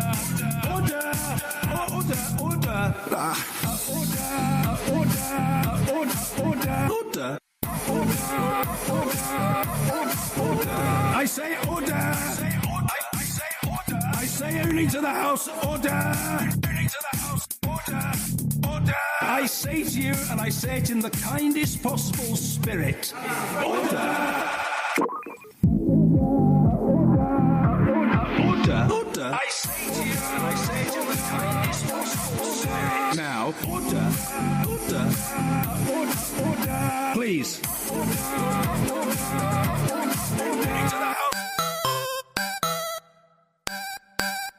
best podcast in the universe. Mofo. Dvorak.org/NA. My God, for 25 years, they've been growing babies in cows.